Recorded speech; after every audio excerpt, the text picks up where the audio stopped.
Estamos en el capítulo 17 o terminando el capítulo 17, versículos 22 al 34, que es la última sección de este peregrinar del apóstol Pablo precisamente en Atenas. Y hablamos acerca de este segundo viaje misionero. Estamos llegando al final de él.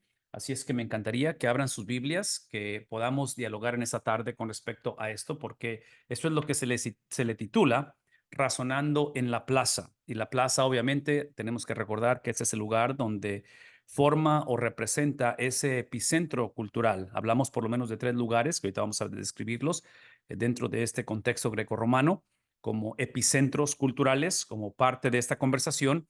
Y en este caso hablamos de Atenas, que es donde estamos ahorita, hablamos de Roma y hablamos de uh, Alejandría, es la tercera ciudad. Entonces, el apóstol Pablo está llevando a cabo algo que hemos hablado anteriormente con respecto a la iglesia en batallando en llevar a cabo esta gran comisión. Así es que la manera en que se los he ejemplificado anteriormente, y quiero que lo vuelvan a ver porque es la imagen de esta película de los famosos Avengers, que tiene que ver con estos héroes, de los cuales esta es la imagen otra vez de una conversación de alguien que ya murió y que está hablando, es una grabación, pero está hablando con la familia. Y menciono esto porque en la conversación que Pablo está teniendo, y estamos adentrándonos precisamente ya a lo que viene siendo la experiencia de la presentación del Evangelio, es que la característica de esta generación es precisamente una generación que está buscando, estoy hablando de Atenas, estoy hablando del contexto en el cual Pablo está obrando y está lidiando con esta cultura, que están buscando paz interna.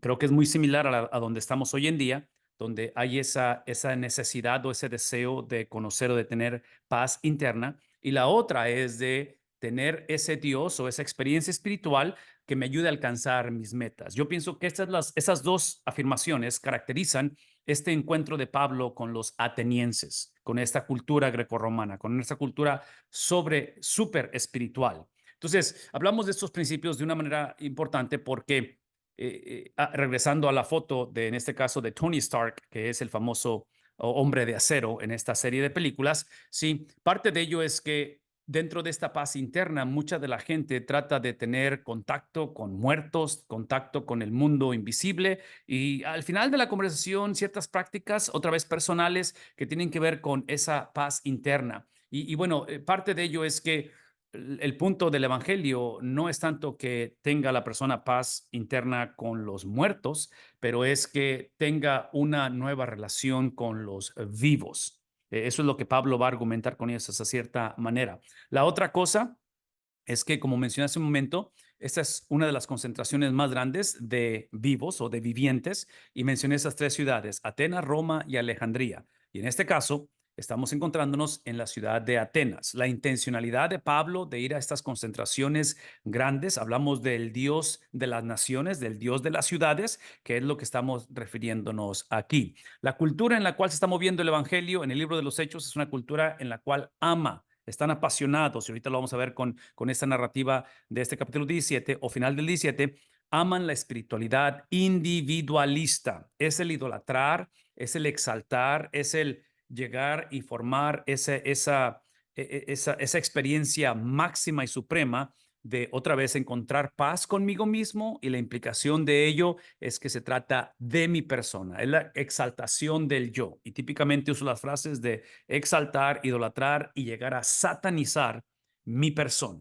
Creo que eso ilustra esta cultura del libro de los Hechos, esta cultura grecorromana, estos epicentros de la cultura como Roma, Alejandría y en este caso Atenas. Entonces, aquí es donde encontramos una combinación perfecta para que el evangelio no sobreviva.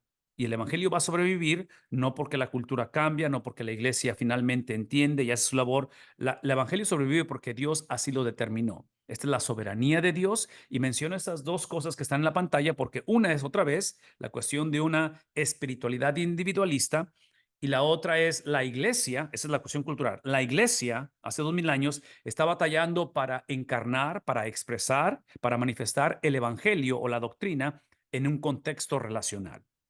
Otra vez, piensen conmigo en lo que estamos diciendo, porque el principio aquí tiene que ver precisamente con esa espiritualidad individualista, la cual está implicando en la cultura grecorromana. No se opone el gobierno romano o la cultura a que los cristianos o los judíos expresen o hablen o practiquen su religión. De la misma manera los griegos, de la misma manera los bárbaros, cualquier otra cultura, ellos no se oponen, los romanos, siempre y cuando, una vez más, lo mantengas privado, en palabras, mantén tus convicciones para ti mismo, no las impongas a nadie más. Y la otra es de que aceptes la nuestra, que la hagas parte del menú, del buffet, en este caso de espiritualidad o en el buffet de deidades o de dioses, que es lo que se está propagando aquí. El problema en el cual se van a meter los apóstoles, o en este caso estos grupos, equipos misioneros, es que no van a presentar un evangelio universalista, en el cual es simplemente uno entre todos. Se va a hablar de la exclusividad del evangelio. Y aquí quiero hacer un paréntesis para recordarnos la importancia de por qué la exclusividad del evangelio. Y otra vez, piense conmigo porque lo que estoy por decir, estoy convencido que es el argumento que hay hoy en día en nuestra cultura. Y el argumento en nuestra cultura, que es extremadamente individualista, que es la misma mentalidad donde la gente no se opone a que tengas prácticas religiosas o que no tengas prácticas religiosas, pero escuchen la lógica de lo que estamos diciendo, ¿ok?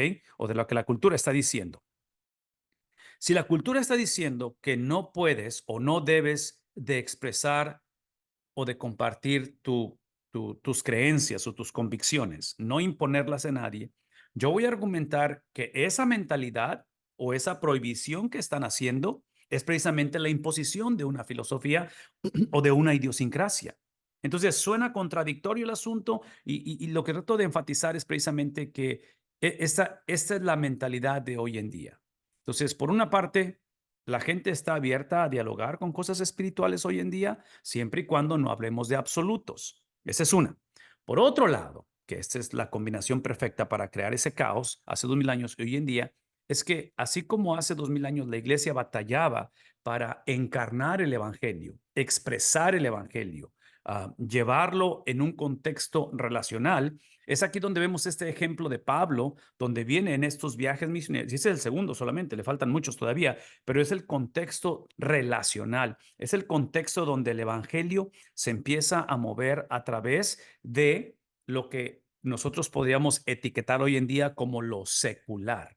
Cuando hablamos en el capítulo 15, en el libro de Hechos, y hablamos del Concilio de Jerusalén, hablamos precisamente acerca de esa mentalidad individualista, de esa mentalidad de los judíos, donde trágicamente veían su elección o su predestinación, como quieras llamar esa doctrina, lo veían como un VIP, como algo de elitismo, de ser mejores. Y cuando Pablo se aparece en la conversación, y el resto de los apóstoles en este caso, y hablan acerca de esa no universalismo, pero universalidad del evangelio, que es para las naciones, que el pueblo de Israel fue escogido para que otros sean escogidos, que hemos sido elegidos para que otros sean elegidos. Cuando Pablo habla acerca de eso es donde viene ese conflicto. Y por eso es la referencia que estoy haciendo con respecto a cómo la iglesia hace 2000 años y hoy en día batallamos con cuestiones de hacer o de expresar la doctrina de una manera relacional. Ahora, déjenme explicar una cosa más antes de moverme con respecto a este concepto de doctrina relacional.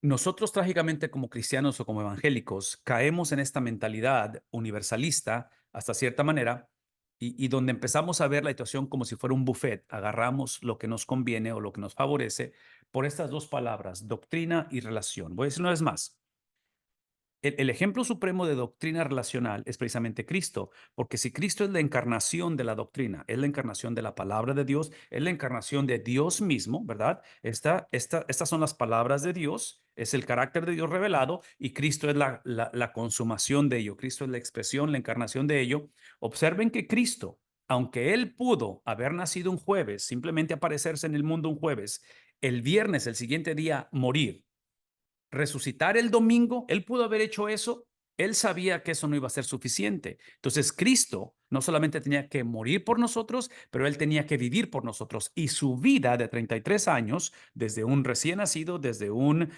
niño, desde un joven, adolescente, su proceso de crecimiento, de desarrollo, fue en un contexto relacional.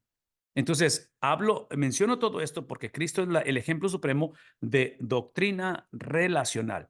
El problema que vamos a encontrar hace 2000 años y es lo que narra el libro de Hechos, que Pablo lo ilustra cuando él entra en estas ciudades y el patrón evangelístico o de discipulado de Pablo era entrar y donde llegaba primero era a la sinagoga, porque típicamente en la sinagoga tenías cristianos y tenías no cristianos. Entonces, como siempre, es un proceso o una mentalidad evangelística y discipuladora. Y ustedes recordarán que usar esas dos palabras, evangelismo y discipulado, son una sola expresión, porque son las dos caras de un solo mandato. La gran comisión es hacer discípulos, y el hacer discípulos es enseñándoles que guarden todas las cosas. Entonces, esa enseñanza de que guarden las cosas es precisamente la madurez o el crecimiento en similitud a Cristo. Cuando hablamos acerca de bautizarlos en el nombre, estamos hablando de ese proceso. Todo lo que estoy diciendo simplemente es que Pablo lleva este patrón, y cuando él entra a las sinagogas y empieza a razonar con ellos, es precisamente ese razonamiento o ese raciocinio, no solamente de que acepten a Cristo, pero es el Cristo para que otros conozcan. Es el Cristo relacional. Ese es mi punto. El reto de nosotros hoy en día, si no tenemos cuidado, es que lo vemos como un buffet. O escogemos relaciones o escogemos doctrina, cuando en realidad no pueden ser divorciadas. Y aquí está mi punto. Hoy en día tenemos ministerios, iglesias, pastores cristianos que su agresividad y su intencionalidad de ir, de servir, de proveer comida, de hacer viajes misioneros, escuela bíblica de vacaciones, todo lo que estamos viendo hoy en día, lo cual es necesario. Pero si no emana de ese evangelio y si no lleva como función presentar ese evangelio, potencialmente queda simplemente como una expresión comunitaria, una expresión relacional, lo cual es necesario, pero no es suficiente la relación interpersonal.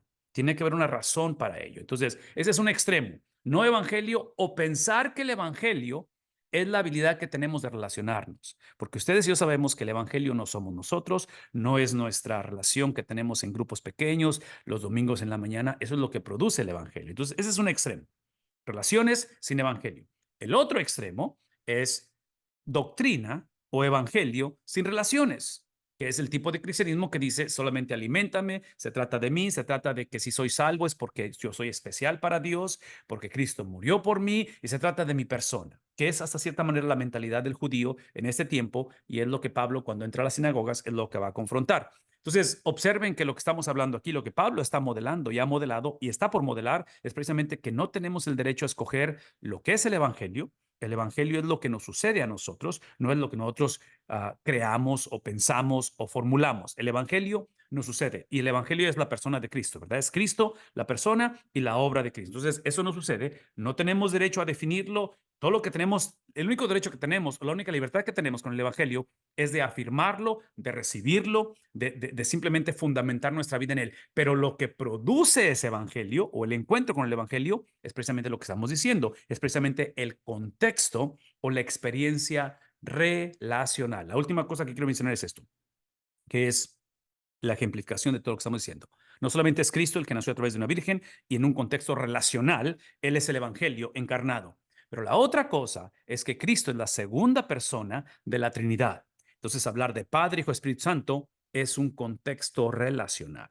Entonces, otra vez, aquí el punto es de que veamos este patrón o parámetro que Pablo establece en sus viajes misioneros, no solamente como descriptivo, diciéndonos lo que sucedió, pero realmente es prescriptivo, es el modelo a seguir, donde vivimos como hace 2000 años en una cultura donde la espiritualidad y el individualismo se han otra vez exaltado, idolatrado y satanizado, donde hoy en día la gente simplemente dice con que tú encuentres paz contigo mismo, con que tú seas sincero, no eres nadie para juzgarme, y mientras tú ores, y otra vez, esa es una mentalidad extremadamente individualista, y yo argumentaría que es exactamente ese individualismo es una de las cosas que somos salvos en la experiencia de regeneración. Somos salvos de nosotros mismos. Nos salva Dios de su persona, de Él, de la ira venidera, de su santidad, que es consumida, consume su santidad, su justicia, nos salva de eso, nos salva de condenación eterna, ¿sí? Que es obviamente el infierno, pero eventualmente nos salva de nosotros mismos. Y esta mentalidad individualista definitivamente no ayuda en esa salvación progresiva en el sentido de ser salvo de uno mismo. La otra cosa que estamos hablando y hemos mencionado precisamente es evangelismo y discipulado, que es lo que acabo de explicar, son las dos caras de la misma moneda, de lo cual, una vez más, para reenfatizar esto, el evangelio es lo que me pasó a mí. Yo no soy el evangelio. Mi experiencia, mi conocimiento, mi llamado, mi pasión, mi entrega, mi fidelidad, mi perseverancia, nada de eso es el evangelio. El evangelio solamente es una persona y no soy yo. Ese es Cristo. El evangelio es la persona y la vida de Cristo. Pero ahora, observen esto. Importante qué es lo que me pasó a mí, mi testimonio y otra vez, cómo fui criado, todo eso es válido, pero eso solamente sirve como preámbulo, como vestíbulo para entrar realmente a qué? Al evangelio. El evangelio es lo que le pasó a Cristo. Entonces, tu experiencia, tu testimonio es necesaria y tienes que compartirla, pero ahí no está el poder en lo que le pasó al Hijo de Dios. Y tenemos que aprender a articular no solamente nuestro testimonio, tenemos que aprender a articular, ¿qué cosa? Precisamente lo que le pasó a Cristo, que lo que le pasó a Cristo, ¿dónde está? Está narrado en la palabra de Dios. Entonces, por favor, recordemos esto. Esto nos tiene que ayudar porque en cuestión de la exposición de la palabra de Dios, en cuestión de la predicación, de la enseñanza, en cuestión de la lectura personal de la Biblia, si esto es verdad, una vez más, tu experiencia con la Biblia, con Cristo, con Dios, tu experiencia es importante, pero es solamente algo como preámbulo. Lo más importante es esto. Si ese es el caso, veámoslo ahora como una manera o de una manera rutinaria o habitual. De tal manera que cuando venimos a la palabra de Dios o somos expuestos a la palabra de Dios, la implicación es esta, de que si soy un exponente o un expositor de ello, puedo usar ilustraciones, puedo usar ejemplos, puedo hablar del impacto que ha tenido la oración, que ha tenido esto en mi vida, pero al final de la conversación, el sermón, el encuentro con la Biblia, la exposición o el ser expuesto a ella, tiene que llevarme a Cristo. ¿Qué estoy diciendo? Eso es lo que estoy diciendo, que muchas de las veces nuestros sermones están llenos de ilustraciones, de chistes, de anécdotas, de situaciones que típicamente, ese es el argumento que muchos dicen, eso es lo que la gente recuerda. Y yo no estoy en contra de nada de eso. Es bueno que la persona sepa comunicar, sepa conectar, sepa tener la habilidad de percibir las necesidades palpables de la gente. Pero todo eso debe de ser solamente un preámbulo. El sermón tiene que estar girando, tiene que estar fundamentado, la exposición de la Biblia. Este libro es cristocéntrico. El punto de este libro no es mi salvación o mi beneplácito o evitar el infierno o que me vaya bien. Eso está incluido y es parte de lo que produce el encontrarme con Cristo. Pero el epicentro de las cosas es precisamente la persona de Cristo. Una vez más, esto lo menciono porque la Biblia no es una colección de historias con principios moralistas. Entonces, una vez más, cuidado cuando exponemos la Biblia, cuando somos confrontados con ella, cuando la leemos, porque si seguimos este patrón que estamos encontrando en Hechos, que no es bíblico, que es lo que está aquí en la pantalla, vamos a continuar con esta mentalidad de acercarnos a la Biblia para decirle a Dios, dime qué hacer, estoy dispuesto a hacerlo, porque soy una persona comprometida, porque ya aprendí la lección, porque amo a mis hijos, porque quiero salir adelante. Entonces, nada más instrúyeme, porque a veces no sé qué hacer. Esa no es una buena actitud en la palabra de Dios, aun cuando la Biblia está llena de instrucciones, aun cuando la Biblia nos llama a movernos hacia la obediencia. Pero la pregunta es, ¿cuál es el fundamento de esa obediencia y cuál es el objeto de la obediencia? Entonces, ¿de dónde viene el deseo de obedecer y cómo sé si realmente he obedecido? Porque escuchen lo que estoy diciendo. Este tipo de mentalidad o este tipo de perspectiva a las cosas de Dios, a la palabra de Dios y a la misma vida, no sé si estén de acuerdo conmigo, pero esta mentalidad o esta estrategia está fundamentada en mí. Está fundamentada en que la Biblia para mí es como la sección amarilla de un directorio telefónico. Para aquellos que se acuerdan de eso, es donde buscaba simplemente soluciones a tus problemas. Un carpintero, un albañil, un electricista. Entonces, ¿qué necesito hoy? ¿Qué necesita mañana mi hija? Hay que buscar las respuestas. Sí, esa no es la función de la Biblia. ¿Lo puede hacer? Sí lo puede hacer. Pero una vez más, la Biblia no fue dada, la palabra de Dios no existe simplemente para mi beneplácito. Eso es lo que explica. Este tipo de mentalidad es lo que explica cuando hemos caído en esa actitud donde si es que Dios existe, existe para mi beneplácito. Entonces, cuando la vida no cuadra, cuando los planetas no se me alinean, cuando las cosas no funcionan, Dios no existe. Dios me odia. Dios está ausente.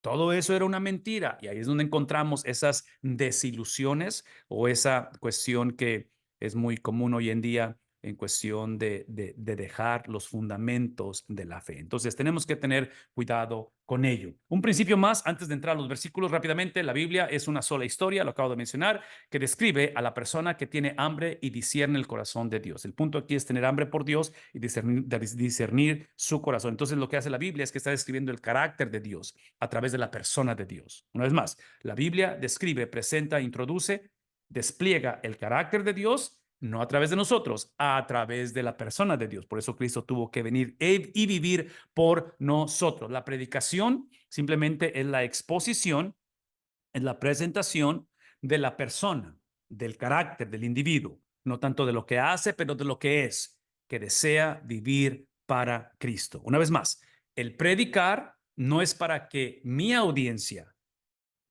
entienda, mi audiencia cambie, mi audiencia sea transformada. Esto que acabo de decir, en cuestión de la audiencia, sucede, pero es el producto de esto, porque la transformación, la obediencia, el cambio, la regeneración de una persona es la obra exclusiva de Cristo. No es la habilidad mía de convencer al individuo, no es la habilidad mía como padre, como abuelo, de guiar a mis hijos o a mis nietos. No, no, no, no. Se trata de, otra vez, que el epicentro de la predicación y de la enseñanza es el carácter de una persona y esa persona es Cristo. ¿Por qué? Porque lo que decimos y ahorita que veamos esta predicación del apóstol Pablo, vamos a ver el sermón de él, los versículos, nos recuerda que el texto es lo que determina el sermón. Y ese texto, la palabra de Dios, escoge al predicador. Entonces, como predicadores, no tengo el derecho a decir, oh, voy a predicar de esto, pero no de esto.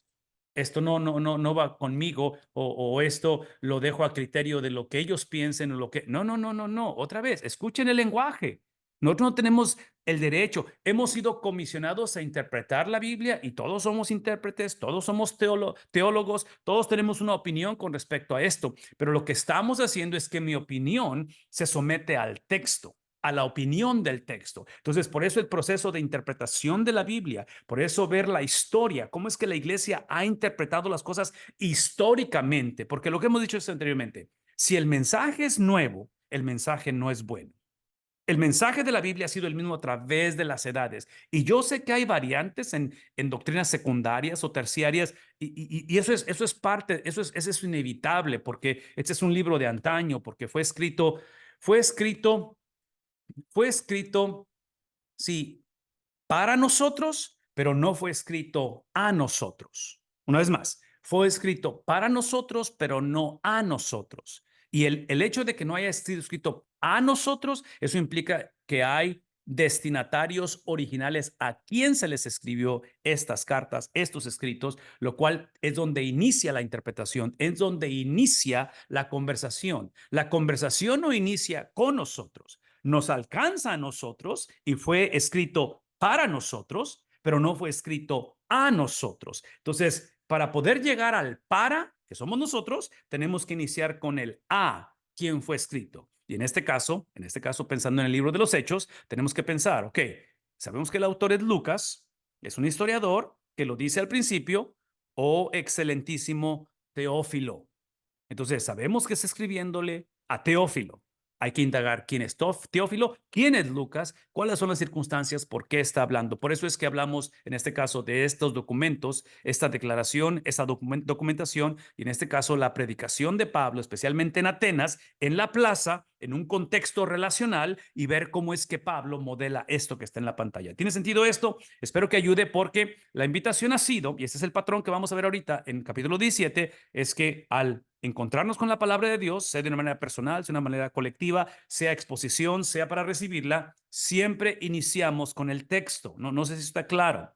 Siempre iniciamos con el texto. No podemos seguir iniciando conmigo, con lo que pienso, con lo que siento, con mi denominación, con mis costumbres, con mi circunstancia, porque estoy en el hospital, porque todo eso es válido y no minimizamos toda tu trayectoria y cómo fuiste educado, el seminario al que fuiste, todo eso es válido, pero la autoridad está en el texto.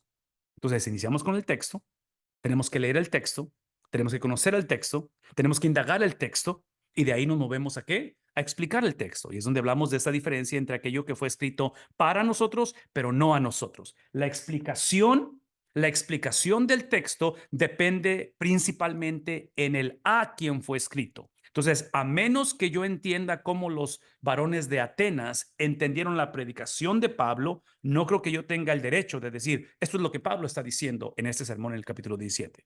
Tengo que entender cómo es que, en este caso, Lucas está entendiendo, cómo es que estos varones o esta generación de Atenas está entendiendo y eventualmente los destinatarios, que obviamente es la iglesia del primer siglo, que en este caso estamos hablando de Teófilo, todo eso es donde entra esa cuestión contextual, es donde entran las Biblias de estudio que nos ayuda a ver eso y eventualmente llegamos a qué cosa. Esta aplicación es, en palabras, sermón, estudio de la Biblia, presentación de la palabra de Dios, sin aplicación está incompleta porque doctrina es relacional. Entonces, para llegar a esta cuestión de aplicación es cuando llegamos a la cuestión de qué significa eso para nosotros. Pero voy a decir una vez más, no podemos continuar exponiendo, ser expuestos, estudiar la Biblia con esto invertido, porque eso es lo que predomina hoy en día. Como hemos exaltado el yo, hemos exaltado el individualismo y hemos exaltado una espiritualidad individualista, cuando venimos a la Biblia, lo más importante es qué significa para mi economía, para mi sexualidad, para mis sentimientos, para mi luto, para mi... Y todo eso es válido. Esos temas son necesarios, pero vean lo que voy a decir, porque ese es un principio interpretativo. La aplicación del texto tiene que estar conectada al significado del texto. Entonces, cuando aplicas el texto y dices, esto es lo que significa, esto es lo que me lleva a hacer o me manda a hacer, en cuestión de obediencia, en cuestión de arrepentimiento, en cuestión de cambios, en cuestión de lo que sea, conducta, tiene que estar conectado al texto. Entonces, si la iglesia, si la familia ignora el texto, va a ser muy difícil que en la aplicación lo puedan conectar. ¿Por qué? Porque una vez más, conocer el texto, estar consciente de lo que dice la palabra de Dios, va a depender mucho de reconocer o recordar que aun cuando fue escrito para nosotros, ¿qué estamos diciendo? No fue escrito a nosotros y tenemos que lidiar con el a nosotros primero. Entonces, es una de las cosas que definitivamente Pablo va a ejemplificar aquí. El chat está abierto. Si desean otra vez comentarios o preguntas, vamos a hacer eso. Y también está disponible, obviamente, los micrófonos, las cámaras, por favor, con toda libertad, abran sus dispositivos y si desean usarlo, obviamente queremos que abran sus cámaras y abran sus micrófonos. Si hay preguntas o comentarios, que ahorita lo vamos a hacer. Déjenme rápidamente tocar este versículo 22. Entonces Pablo, basado en los previos 21 versículos y previos capítulos, Pablo, puesto en pie en medio del Areópago, está en Atenas, está en el epicentro de la cultura, aquí es donde está este Areópago, representa toda esta cuestión donde encuentras filósofos, encuentras comercio, encuentras entretenimiento, encuentras otra vez lo que nosotros etiquetamos como lo secular, ¿verdad? Es lo que estamos hablando. Entre paréntesis, aquí hay un principio importante con respecto a lo secular. No tanto que estemos afirmando el secularismo, pero el contexto secular en este caso tiene que ver precisamente es lo que Pablo está haciendo, está llevando a cabo la redención de las cosas, la redención de lo que es secular. Entonces yo pienso que parte de lo que la iglesia hace es redimir precisamente lo secular. Y eso es extremadamente importante. Es lo que hemos sido llamados a hacer la presencia de Cristo, el aroma de Cristo y redimir las cosas en el mundo en que estamos viviendo. Entonces, tenemos que recordar esto que es parte de lo que está haciendo el apóstol Pablo ahí. Ok, déjenme regresar rápidamente aquí con esa redención de las cosas, porque está Pablo otra vez llegando al Areópago y dijo, varones atenienses, en todo observo, observen a los destinatarios, en todo estoy observando que sois, ¿qué cosa? Otra vez, hablando de religiosidad, es una generación que ama la espiritualidad, individualista, pero ama la espiritualidad. Rápidamente, algunos principios aquí. Tenían curiosidad, estos atenienses, de lo intelectual y respeto por las cosas religiosas, pero solo dentro de algunos parámetros y sus tradiciones. Entonces, otra vez, parámetros, tradiciones, porque esa espiritualidad estaba gobernada por el yo. Entonces, cuando la espiritualidad no está gobernada por la E mayúscula espíritu, el Espíritu de Dios, ¿sí? El Espíritu de Dios, y no sé si ustedes recuerdan este principio, pero el Espíritu de Dios o el Espíritu Santo, en la relación del Dios Trino, el Espíritu Santo fue dado, fue, ¿qué es la palabra que estoy buscando? Que fue investido en nosotros, capítulo 2 de Hechos, la venida del Espíritu Santo, principalmente, este va a ser mi argumento, esta es mi convicción o lo que creo, es para ser testigo de la segunda persona de la Trinidad. Entonces el Espíritu Santo existe para testificar, para dar testimonio, para exaltar, para glorificar a Cristo. De la misma manera que en el ministerio terrenal, Cristo, su función en la tierra fue para exaltar, para dar a conocer, para satisfacer, para cumplir las demandas del Padre. Entonces, en ese contexto es que estamos hablando de su misión y en ese contexto del que estamos hablando de cómo está funcionando o llevando a cabo este trabajo del que estamos describiendo aquí. Entonces, por eso es que estamos diciendo aquí que en este caso estos hombres tenían curiosidad de las cosas religiosas, pero lo hacían dentro de parámetros, ideas preconcebidas o de tradiciones. En eso es que el versículo 23 dice, porque pasando y mirando vuestros santuarios, Pablo hablando a los atenienses, hallé también un altar en el cual estaba esta inscripción. Y eso es lo que encontré en medio de todos los altares, en medio de toda la espiritualidad, en medio de toda la individualidad de la cual ustedes han exaltado, idolatrado y satanizado. Esto es lo que he encontrado. La inscripción dice, al Dios no conocido. Pablo va a usar, y esta es la encarnación del Evangelio, Pablo va a usar la condición del hombre sin aprobar su condición para llevarlo a una exposición del Evangelio. Una vez más, que ese es el patrón que Cristo usó. Va a usar la condición del hombre, en este caso su espiritualidad, en este caso esa devoción que tienen, y especialmente declarando a este Dios no conocido. Los griegos, que es la cultura que predomina aquí, temían olvidar a alguna deidad de su adoración, lo cual podría causar enojo y venganza contra la gente. Una vez más, el motor de arranque aparentemente de esta cultura idólatra, de esta cultura espiritual e individualista, es una cultura que su motor de arranque es el miedo o es el temor. Aquí hay un comercial muy importante que quiero hacer porque quiero que conectemos otra vez Antiguo Testamento, Nuevo Testamento, trasfondos, entendimiento, perspectivas. En el Antiguo Testamento, donde tenemos ese judaísmo, ¿verdad? Donde tenemos la ley, donde tenemos los profetas, donde tenemos toda esta historia. Una de las características del judaísmo es precisamente que su motor de arranque es el cumplir las cosas. Su motor de arranque del judaísmo va a ser el poner, el poner al hombre en buena posición o que sepa cómo lidiar con las demandas de Dios. En este caso, el Antiguo Testamento del judaísmo está basado en una relación de pacto, donde el hombre tiene que obedecer, donde el hombre tiene que cumplir. Por eso los mandamientos en todo esto. Entonces, menciono todo esto porque el motor de arranque es precisamente la ley, los sacrificios, las cosas que debo de dejar de hacer, las cosas que debo de hacer y cosas por el estilo. Cuando entra el cumplimiento de todo ello, que es Cristo, que Cristo es el que lleva, otra vez, el llevar todo esto a su perfección y lo cumple, esa mentalidad de obediencia, esa mentalidad donde ahora en cuestión de tener que cumplir todo esto, continúa como quiera, porque la ley de Dios sigue siendo vigente. Obviamente hay algunas variantes con respecto a ciertas leyes que tienen que ver con leyes morales, leyes civiles, dietas que tienen que cumplir. Yo sé que hay variantes, no tengo tiempo para entrar en ello, pero escuchen lo que voy a decir. La diferencia que hace el Evangelio, que se manifiesta a través de la persona de Cristo, el cumplimiento del Nuevo Testamento, es precisamente que ahora ese deseo de obedecer, que si ustedes ven la pantalla, en esta cultura es el temor de que pierden o tienen alguna deidad que no la están complaciendo, ¿sí? Que es muy similar al contexto del judaísmo, ¿sí? Ahora, observen lo que voy a decir, ahora, porque Cristo es el que ha traído esa complacencia al Padre y ha cumplido las demandas del Padre, ahora nuestra obediencia no es por temor, ahora es por deseo. Entonces, la obediencia es la misma, no cambia. Necesitamos obedecer. Pero la pregunta, ¿cuál es el motor de arranque? ¿Obedezco porque tengo o obedezco porque puedo?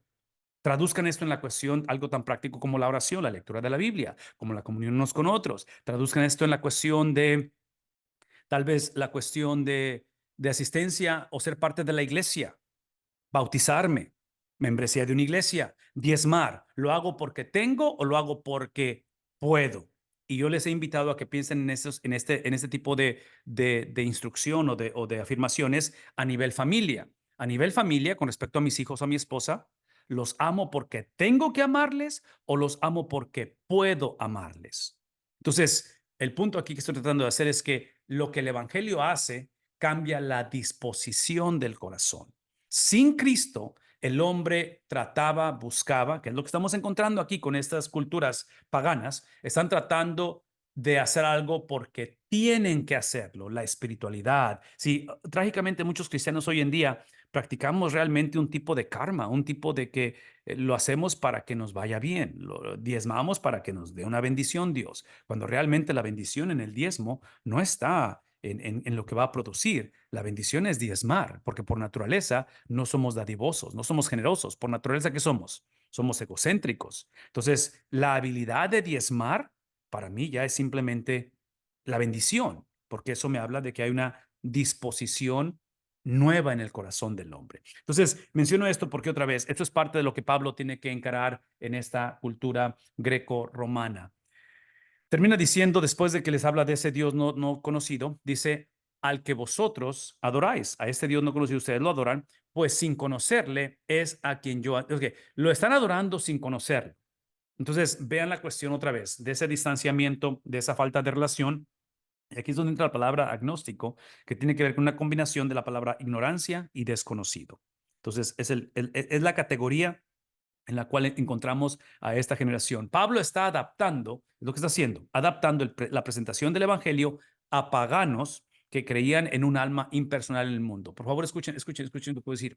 Esta cuestión de adaptación, de adaptarlo, hace rato puse en la pantalla donde dijimos que es leer el texto, explicar el texto y aplicar el texto.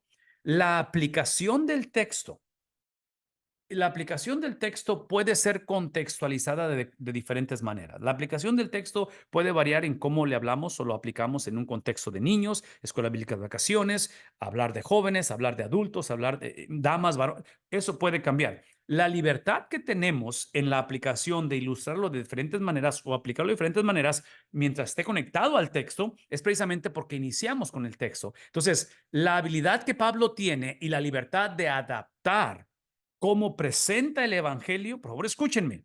Esa habilidad y ese derecho que Pablo tiene de adaptarlo, en este caso en una cultura donde tienen este altar que dice al Dios no conocido, esa habilidad emana no de la creatividad de Pablo, lo cual es muy creativo, no de la autoridad apostólica, la cual lo tiene, emana de la libertad que te da el texto. Porque cuando inicias con el texto, y el texto es lo que no varía, no cambia, la doctrina no puede cambiar, y entre paréntesis, cuando digo que no cambia, acuérdense de esto, con la excepción de profecía en la Biblia, el argumento va a ser en cuestión de interpretación de la Biblia que el texto, el mensaje solamente tiene un significado. Entonces, por eso es que hemos dicho y hemos hablado que la interpretación de un texto o del texto tiene que ser mínimo a nivel de párrafo, porque todas las palabras tienen sentido o significado en contexto. Entonces, es muy arriesgado y muy difícil que de un versículo extraigamos y hagamos una afirmación. Lo podemos hacer, pero siempre y cuando esa afirmación o ese versículo, ¿sí?, esté dentro del contexto de la idea de lo que el autor está tratando de decir a nivel párrafo. Entonces, cuando sabemos eso y cuando iniciamos con el texto y sabemos cuál es el punto que el autor está tratando de comunicar, en este caso a los que le ha escrito, porque otra vez la Biblia fue escrita para ellos, sí, a ellos, pero fue escrita para nosotros. Es ahí cuando entonces podemos disfrutar y tener esa creatividad para poder hacer este tipo de adaptaciones. Lo que no queremos hacer es iniciar con adaptación y negociar el texto. Inicia con el texto que te da la libertad y la habilidad de adaptarlo o de aplicarlo, y Pablo lo está ejemplificando eso. Otra vez, ustedes lo adoráis, pero sin conocerle. Y es precisamente a quien yo os anuncio. Entonces, usa la condición de ellos sin afirmar lo que están haciendo para introducir el texto. Si damos cuenta de ello, entonces una vez más, ve la condición de ellos e inclusive Por eso es que decimos que el evangelio es relacional, porque especialmente en el contexto pastoral, que típicamente el pastor es el que es llamado o es comisionado a la exposición de la palabra de Dios, es en el contexto pastoral donde conoces a tu iglesia, que ahora tienes la habilidad de encarnarlo, de contextualizarlo, de adaptarlo, ese mensaje. Pero voy a decirlo una vez más, no iniciamos con la adaptación, no iniciamos con la contextualización, no iniciamos el motor de arranque. En otras palabras, lo que no puedo hacer o seguir haciendo es ver mi iglesia, ver mi familia, ver las finanzas, ver la situación que es un año de elecciones en muchos países y nada más buscar un texto que me ayude a hablar acerca de ello. No podemos hacer eso, porque la autoridad no está en la situación, no está en la iglesia, la autoridad no está en la expresión o en la experiencia que tenemos, la autoridad está en el texto. Entonces, lo que está haciendo el apóstol Pablo es que ahora observen que va a usar la condición para introducir el punto de partida, porque el punto de partida para Pablo siempre fue el texto. Yo voy a argumentar que los problemas que él tuvo en la sinagoga no fue por su color de piel ni por su estilo de predicación. ¿Qué es lo que lo metió en problemas a Pablo? Lo metió el problema el texto, porque cuando eres fiel al texto, que es la palabra de Dios, es obvio que el texto lo primero que hace, al ser las buenas nuevas, introduce lo que son las malas nuevas. Y las malas nuevas es que el texto expone la condición del hombre, no solamente la conducta del hombre, pero la esencia, quiénes somos, no nada más lo que hacemos. Cuando el orden es invertido y tratamos de iniciar con contextualización o aplicación, típicamente los sermones inician o tratan de cambiar la conducta del hombre sin cambiar la esencia del hombre. Eso se le llama moralismo y es uno de los problemas más grandes que tenemos hoy en día porque es lo que mucha gente etiqueta o categoriza como sermones prácticos. Bueno, tenemos que tener cuidado con esa terminología porque implica que otra vez se trata de lo que yo hago, no de lo que Cristo hizo por mí o por nosotros. Aquí hay un tema especial dentro de la página que se llama el querigma de la iglesia primitiva porque aquí es donde empieza la predicación. Recuerden que hemos hablado de 8 sermones en el libro de los Hechos que Lucas va a documentar. Este es uno de ellos. Es el que estamos por ver. Y observen cómo los sermones de los apóstoles, que es la autoridad, tienen un patrón de cómo revelan este mensaje. Aquí está el sermón. Si están tomando nota, aquí está el sermón. ¿Sí? Ese es el querigma, el Dios que hizo el mundo. Es súper interesante que él inicia con quién. Otra vez, él inicia con la persona. Sí, no sé cómo enfatizar esto, y eso suena como disco rayado, pero no sé cómo enfatizarlo. La razón por qué tenemos que iniciar con el texto, cuando estudiamos, cuando leemos, eh, la razón por la cual iniciamos con el texto, esa es la razón, es porque el texto expone el carácter de Dios. Y dice el apóstol Pablo, el Dios que hizo el mundo y todas las cosas que en él hay, siendo Señor del cielo y de la tierra. Automáticamente esa afirmación, esa declaración, Pablo está pidiendo a gritos meterse en problemas, ya sea en la sinagoga o sea en la plaza. Entonces, aquí es donde tenemos que tener cuidado si nuestra popularidad o nuestra aceptación de nuestra gente hoy en día está basada porque somos carismáticos, porque carismáticos en cuestión de personalidad, porque somos buenas personas, porque, y otra vez, estoy siendo un poquito crítico en este aspecto, pero no estoy diciendo que el pastor o el predicador tiene que darse a odiar, pero el punto es de que, otra vez, observen la fidelidad al texto que está teniendo el apóstol Pablo. El primer punto teológico que está presentando es Dios como creador, el creador de todas las cosas. Y mucha de esta predicación o mucho de esta afirmación tiene que ver con la audiencia, a quién está hablando. Entonces, la invitación, la práctica, el hábito, no sé cómo decirlo esto, porque Pablo lo está ilustrando, es leerlo, explicarlo y aplicarlo. Eso es lo que estoy tratando de decir. Leamos, expliquemos y apliquemos, porque aquí es donde yo considero que encuentra el predicador, la persona, la iglesia, la libertad para expresarlo en diferentes entornos, para contextualizarlo con esa creatividad que caracteriza a nuestra generación. Somos una generación extremadamente creativa, pero la creatividad se somete al texto como es el resto de las cosas. Por lo tanto, dice él es el Señor del cielo y de la tierra, y el cual por naturaleza, como producto de ello, él no habita precisamente en cosas creadas o en este caso en templos. La referencia que está haciendo el apóstol Pablo, y aquí veamos el consejo completo de Dios, Antiguo Testamento, referencias al primer libro de Reyes, Isaías 66, habla acerca de esa, ¿qué es la palabra que está aquí?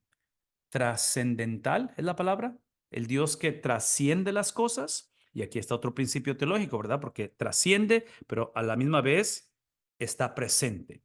Entonces, es el contexto de ambas cosas. Es más allá, está más allá que nosotros, pero también habita entre nosotros. Entonces, Pablo hace referencia de ello. Ni él es honrado del Dios de la Biblia por manos de hombres, como si necesitase de algo. Entonces, acuérdense, el altar que tienen con la frase al Dios no conocido es precisamente porque ellos piensan que los dioses, las deidades, necesitan de ellos. Y Pablo está diciendo, es exactamente lo opuesto. Es exactamente, ustedes abrazan, ustedes han creado una caricatura de aquello que por naturaleza fueron creados para expresar o conocer, que es ese Dios de la Biblia. Entonces, cuando la conversación o siempre que la conversación inicie con ustedes, continúe en ustedes, no solamente van a crear una caricatura de ustedes mismos, pero van a crear una caricatura de aquel al cual ustedes saben que fueron creados para él. Entonces, la manera en que evitamos dañarnos a nosotros mismos y crear esa burla o esa imagen ficticia de lo que es Dios, la manera en que evitamos eso, por favor escúchenme, la manera en que evitamos eso no es creciendo en devoción, no es creciendo en compromiso o en disciplinas espirituales. La manera en que nos protegemos de nosotros mismos, de crear este tipo de experiencias espirituales individualistas, es precisamente a través de la palabra de Dios. La palabra de Dios no solamente instruye, la palabra de Dios nos protege y nos protege precisamente de la tendencia de empezar conmigo mismo, la tendencia de pensar que yo tengo el derecho de definir quién soy. Por lo tanto, si es que existe Dios, tiene que ser el Dios que afirma lo que yo de antemano creo de mi persona. Y otra vez, estás pidiendo a gritos una serie de complicaciones porque eh, lo que Dios dice de mí, lo que Dios dice de la humanidad, eso es la autoridad y de cualquier otra opinión. Cuando mi opinión va en contra de la opinión de Dios, es obvio que yo estoy mal o estoy en lo incorrecto. El problema de nuestra generación en un momento dado no es tanto que estamos en lo incorrecto, que es un problema. El problema es que al ser ignorantes de la palabra de Dios o del texto, no sabemos que estamos en lo incorrecto. Entonces yo argumentaría que no hay cosa más difícil en cuestión de una persona que se pierde en una montaña, en un camino, en una ciudad. No hay cosa más difícil que el estar perdido y no saber que estás perdido. Ya es un problema estar perdido, pero no saber que estás perdido es un problema más serio. Entonces, por eso es que como pastor, como padre, como líder, como predicador, otra vez, no tengo control de quién se pierde y quién se mantiene en el camino, quién se desvía, si hay apostasía, no tengo control de ello. La predicación lo que hace es que me da la oportunidad de exponer lo que es la verdad, la palabra de Dios, y que se convierta el punto de partida en toda conversación. Entonces, cuando la iglesia es percibida simplemente como un cierto tipo de terapia, un cierto tipo de ayuda, un cierto tipo de donde encuentro ánimo y aliento para la vida, es donde nos metemos en problemas, porque entonces estamos invirtiendo el orden y estamos viendo como punto de partida mi idiosincrasia, mi experiencia, mi individualismo, mi trasfondo, mi dolor, mi triunfo, y entonces Dios nada más tiene que adaptarse a ello. No, no es la manera en que funciona esto y aquí es donde nos metemos en problema. Entonces, en este caso, Pablo dice, no, como que si él necesitase algo de nosotros y está diciendo, no es el caso. Los templos griegos, donde los dioses son alimentados y son cuidados. Es la filosofía griega y Pablo está otra vez contradiciendo o combatiendo. Esta es la cuestión de apologética, dando una defensa de lo que es la convicción de la Biblia y hablando en contra de lo que es el contexto de ellos. Ni es, otra vez, no necesita leo, pues Él es quien da a todos vida y aliento y todas las cosas. Entonces, no solamente es aquel que no es honrado por manos de hombres o creado por manos de hombres, no necesita absolutamente nada de sus templos o del hombre, sino que es a la inversa. Y a la inversa implica que Él, ¿quién es Él? Dios es el que da, Dios es el que crea, Dios es la definición de vida. Él da aliento y Él sostiene todas las cosas. Entonces, otra vez, Aquí es donde encontramos varios principios bíblicos o doctrinales. Número uno es el amor de Dios ¿por quién? Por la humanidad. Y Dios, el amor de Dios por la humanidad, esto es importante, es por la humanidad presente. La humanidad, en este caso, en Atenas, la humanidad relativista, pagana, idólatra, perdida. Dios tiene amor por ellos. Pero es obvio que ese amor, escuchen lo que voy a decir, ese amor no es un amor en el cual implica libertinaje, implica universalismo de que todo se vale, antinomianismo, que no hay ley, ¿sí? Observen que ese amor por la humanidad está descrito en un contexto de gracia y de misericordia, y esto lo he explicado anteriormente. El preámbulo del amor de Dios por la humanidad, el preámbulo del amor de Dios manifestado en gracia, en misericordia, en paciencia, es el producto de que ese mismo Dios, para con su Hijo, le negó, para con su Hijo, lo limitó a esa misericordia y a esa gracia. Cuando el Hijo clamó, cuando el Hijo buscó, cuando el Hijo tuvo la plegaria ante el Padre de que viniera a su rescate, de que de alguna manera Él no tomara de la copa que estaba por tomar, que era la separación del Padre, el Padre le negó todo eso. Entonces menciono esto porque esto sin Cristo, otra vez, esta frase que está arriba, sin Cristo, que muchos la predicamos de esa manera, es simplemente, esto se traduce como, por naturaleza, tú mereces ser amado por Dios, porque Dios te debe amarte a ti, ¿sí? Y la otra es de que todo lo que necesitas es no volver a hacer lo que hiciste anteriormente y simplemente pórtate bien. Entonces, esto sin Cristo, sin el desprecio, sin el rechazo, sin el abandono de Cristo, esto se traduce como moralismo. Entonces, aquí es donde regresamos a la cuestión de que mucha gente no le gusta el Antiguo Testamento, porque el Antiguo Testamento supuestamente es pura ley, es pura castigo, pura justicia de Dios. Prefieren el Nuevo Testamento porque está lleno de gracia. Sí, otra vez, estamos actuando en esa postura donde vemos la Biblia como si fuera un buffet, donde lo que nos conviene. No, no. Ambas cosas. La ley, la justicia, la venganza, el juicio de Dios es el fundamento y la expresión más grande del amor, la pasión, la compasión y la misericordia de Dios. ¿Por qué? Porque en la cruz la justicia y la misericordia o gracia se fundieron, se hicieron una sola expresión, porque el Dios que demandó o demanda justicia en su misericordia y gracia proveyó al justificador que es Cristo. Y esto lo he dicho varias ocasiones y lo voy a decir una vez más. Esto lo ilustro en mi relación personal con mi esposa y mi relación personal con mis hijos, a los cuales los amo. Y mi amor por ellos va a producir ira, va a producir esa actitud donde si alguien trata de lastimarlos o si ellos se lastiman a sí mismo, me va a molestar. ¿Me explico? Me va a molestar, va a producir ira en mí si ellos hacen cosas que se lastiman a sí mismo o si alguien trata de lastimarlo. Entonces, o los amo o tengo ira para con ellos. Y la respuesta es sí, tengo los dos. Dentro de mí coexisten ambos. La diferencia es que la ira que potencialmente puede salir de mí, emanar de mí, es el producto del amor que siento por ellos. Entonces, todo esto lo menciono porque hoy en día, otra vez, este tipo de perspectiva o de entendimiento que describe el carácter de Dios, convenencieramente lo manipulamos dependiendo cómo nos sentimos o qué hemos hecho. La otra cosa que quiero que recordemos es que observen la manera en que Dios, su misericordia, actúa. Él actúa a través de lo que conocemos como providencia. La manera en que Dios ejerce su misericordia, su soberanía, su gracia, es la manera en que Él orquesta las cosas. Por favor, escuchen lo que estoy por decir, porque eso es extremadamente importante, sobre todo en tiempos de necesidad, de carencia, en tiempos de sequía, en tiempos de desaveniencia, en tiempos de tragedia, en tiempos cuando somos visitados por la maldad o cuando propiciamos la maldad y somos copartícipes, independientemente si estamos en tiempos de abundancia o en tiempos de escasez. Escuchen lo que estoy diciendo. El amor de Dios, la misericordia de Dios siempre, siempre, siempre se ejerce, se manifiesta de una manera voluntaria.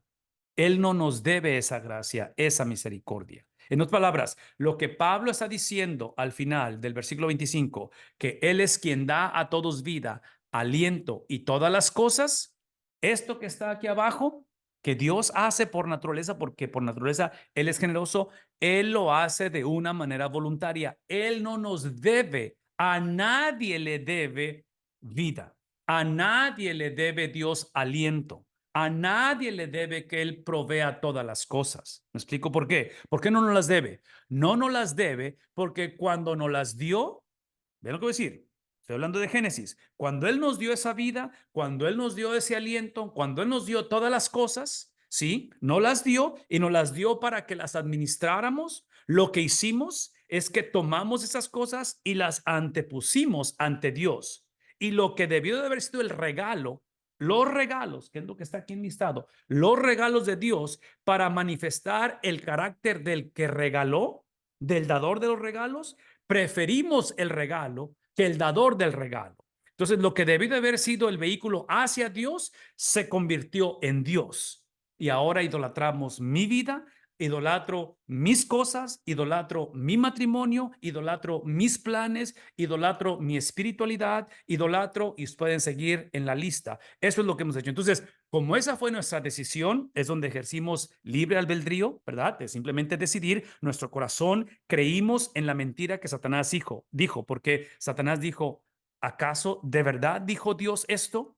Entonces cuestionó la integridad de Dios que por naturaleza hace esto y el momento en que hicimos eso porque violamos la justicia y el carácter de Dios, Dios no tiene opción y Dios tenía que ahora ejercer su justicia, la cual lo acabo de decir, la puso en Cristo y al poner su justicia, su ira, su venganza en Cristo y se pagó el saldo de la deuda que teníamos con él, ahora esa misericordia, por favor escúchenme, esa misericordia de Dios solamente puede ser recibida cuando el hombre entiende que es dada de una manera, no la podemos demandar, no la podemos exigir. Y otra vez, en tiempos de necesidad, en tiempos de carencia, en tiempos donde sentimos la ausencia de esa misericordia y de esa gracia, no la podemos demandar.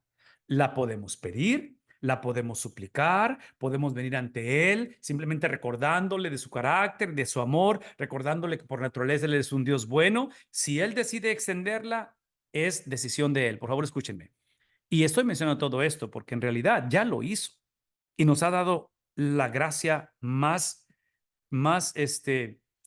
tangible, la misericordia más especial cuando Él tomó nuestro lugar en la cruz y Él dio su vida en rescate por nosotros. Entonces, esto nos ayuda a evitar esta lista que está aquí, donde trágicamente empieza este proceso de uh, exaltación propia, donde invertimos los papeles y llegamos al punto en el cual demandamos las cosas. Observen lo que estamos diciendo, porque estos atenienses que están laborando a través del miedo que tienen de los dioses, que tienen que satisfacer sus necesidades, los templos, al Dios no desconocido, porque por si se nos escapa uno, ven lo que voy a decir, es el tipo de mentalidad, es el tipo de relación con esa deidad o ese Dios que están adorando, donde esto es el motor de arranque donde si yo hago es para que Él me bendiga, si yo suplo es para, ¿sí? O sea, si yo sacrifico, si yo me consagro es para que me bendiga. No, no, no, no, no, no es la manera en que Dios ha hecho esto, ¿verdad? Dios lo hace de una manera diferente, Dios obra precisamente con patrones completamente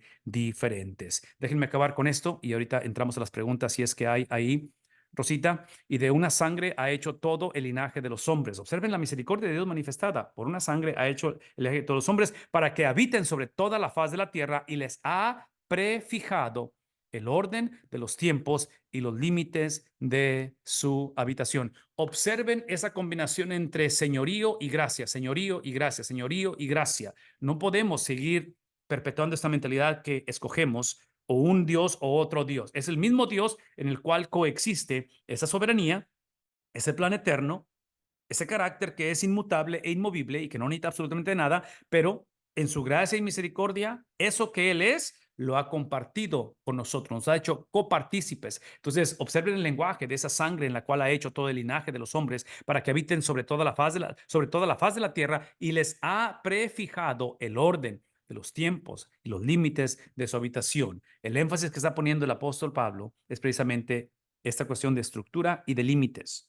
Esta cuestión de que estructura y límites existen no para controlarnos, pero existe para protegernos. Una vez más, no existe para limitarnos o controlarnos, pero existe para proteger. Entonces, cuando pensamos en la palabra de Dios, que es la expresión, que es la declaración de esos límites y estructuras, ¿sí? Esta palabra de Dios no existe para proteger, no existe para limitarme o para controlarme, existe para protegerme. Y la protección que necesito principalmente es precisamente, ve lo que voy a decir, la protección que yo necesito principalmente es de que mi tendencia es olvidarme que Dios no me debe nada. Mi tendencia es, especialmente en tiempos de calamidad, en tiempos de que esto no tiene sentido, en tiempos de pérdidas irreversibles, en tiempos de luto, en tiempos de escasez, mi tendencia es pensar que Dios no existe porque no siento su gracia, porque su favor se ve ausente.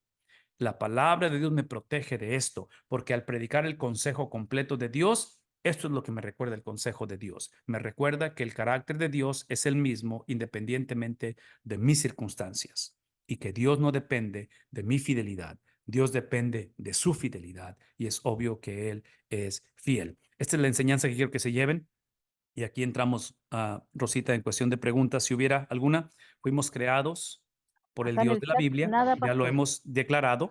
¿No hay preguntas, comentarios? No, acá en Ok, el chat nada. No perfecto. sé si alguien quiere abrir su micrófono. Claro, si alguien quiere abrirlo con toda confianza, ese es el punto. Fuimos creados por Dios, ¿sí? Con el propósito de llevar o de administrar su imagen y fuimos creados para Dios, para llevar a cabo, para ser copartícipes del plan eterno y redentor de Dios. Entonces, aquí es donde recuerdo la enseñanza de aquel estudio bíblico de los principios de los 90, si no me equivoco, mitad de los 90, llamado Mi experiencia con Dios, de un hermano llamado Henry Blackaby, y lo que él enseña, una de las verdades centrales es precisamente de que la pregunta correcta no es cuál es la voluntad de Dios para mi vida.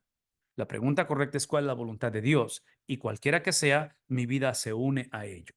Entonces, sabemos históricamente que la voluntad de Dios se encarnó, la voluntad de Dios caminó entre nosotros, la voluntad de Dios es un varón nacido a través de una virgen, la voluntad de sí, lo que somos llamados a hacer y a desarrollar es precisamente la persona de Cristo, o sea, caminar en similitud a Cristo. Entonces, el trabajo de nosotros no es preguntarnos cuál es la voluntad de Dios para mi vida, porque entonces está tratando de adaptar a Cristo o a Dios a mi vida. No, no. Es descubrir quién es Él y lo que Él es a lo que soy llamado a ser imitador de Él.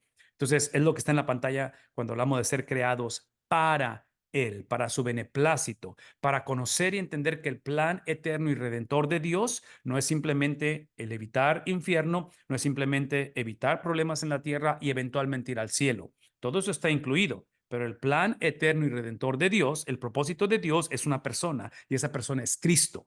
Entonces, esa es la razón por qué soy creado y es la razón para lo que soy creado, de acuerdo a lo que Pablo está describiendo ahí. Ok, preguntas o comentarios. ¿Alguien se necesitan abrir su micrófono con toda confianza mientras tomo agua?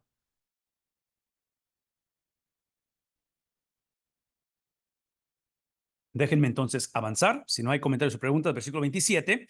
Esa es la razón. ¿Cuál es la razón de todo esto? En palabras, cuando hablamos acerca de de cómo fuimos creados y para quién fuimos creados, sí, la razón de esto es para que busquen a quién.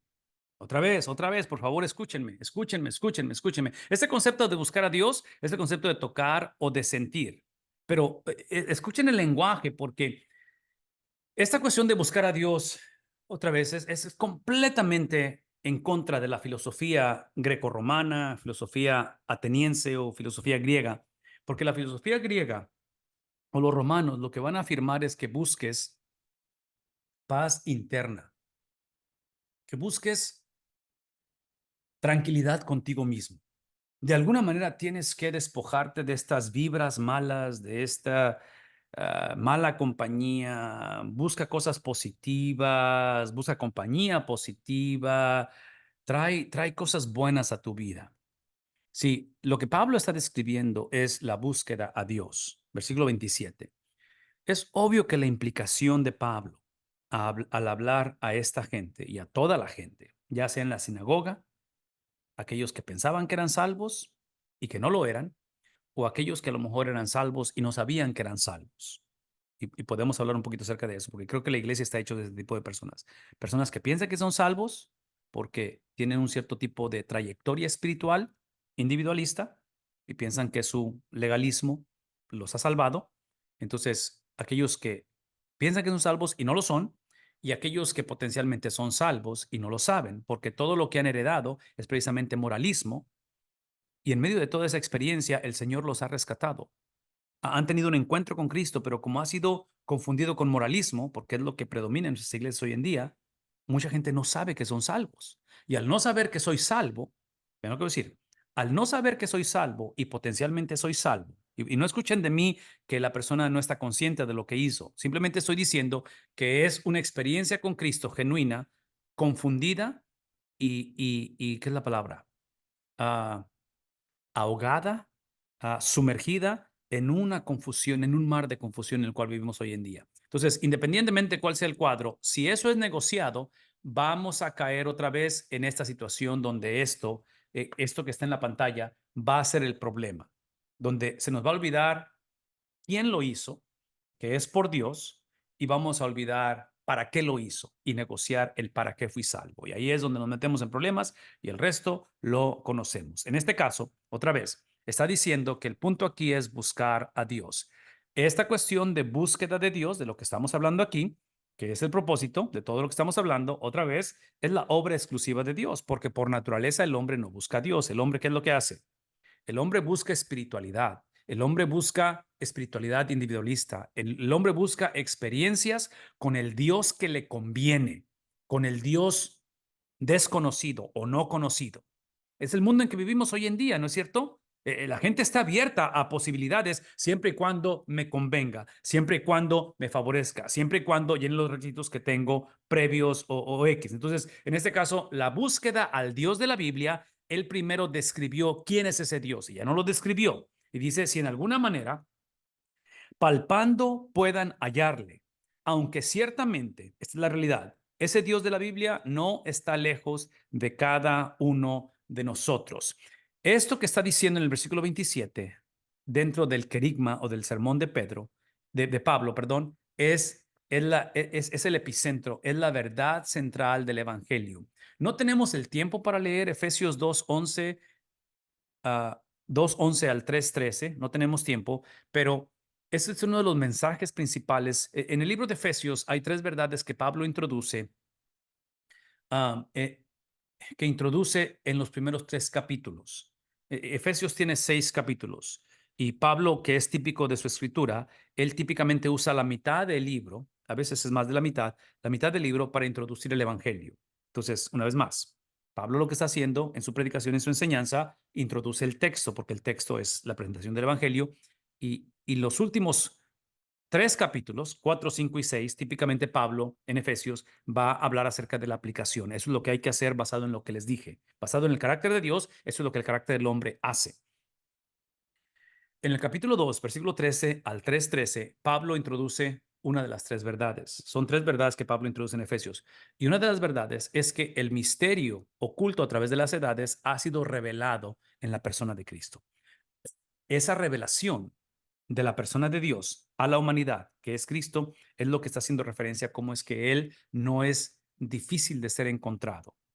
Él no es difícil porque ya ha sido revelado en quién, en la persona de Cristo. Entonces, no fue revelado simplemente en un deseo de espiritualidad, en un deseo de religiosidad. Escuchen lo que voy a decir.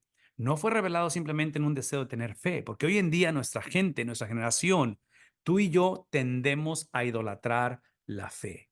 La mayoría de las personas, cristianos y no cristianos, si somos honestos, tenemos fe en la fe, fe en la habilidad de creer. Y la fe es extremadamente importante, pero aquí el mandato no es creer en creer. Aquí el mandato es creer en quién, en el que creyó. Aquí el mandato no es que yo debo de ser fiel.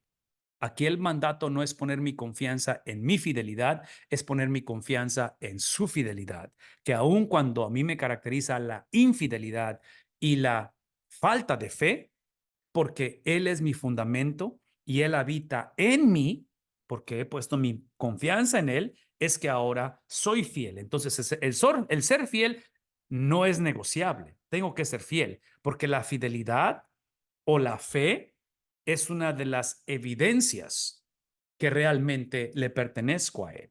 Una vez más, mi fidelidad mi perseverancia y terminar la carrera, no desviarme o no tirar la toalla, es lo que produce el haberme encontrado con él.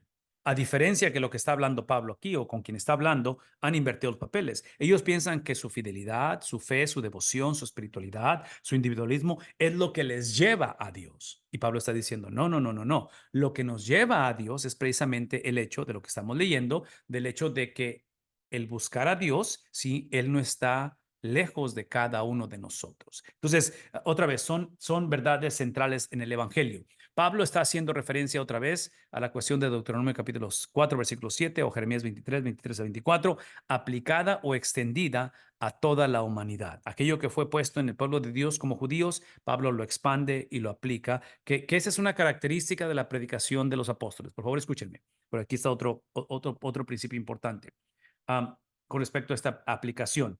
Una de las características de la autoridad apostólica o autoridad de los autores del Nuevo Testamento es que solamente ellos pueden hacer esto, nadie más lo puede hacer, es tomar las verdades del Antiguo Testamento y aplicarlas en el Nuevo Testamento. Y eso es extremadamente importante por lo que voy a decir.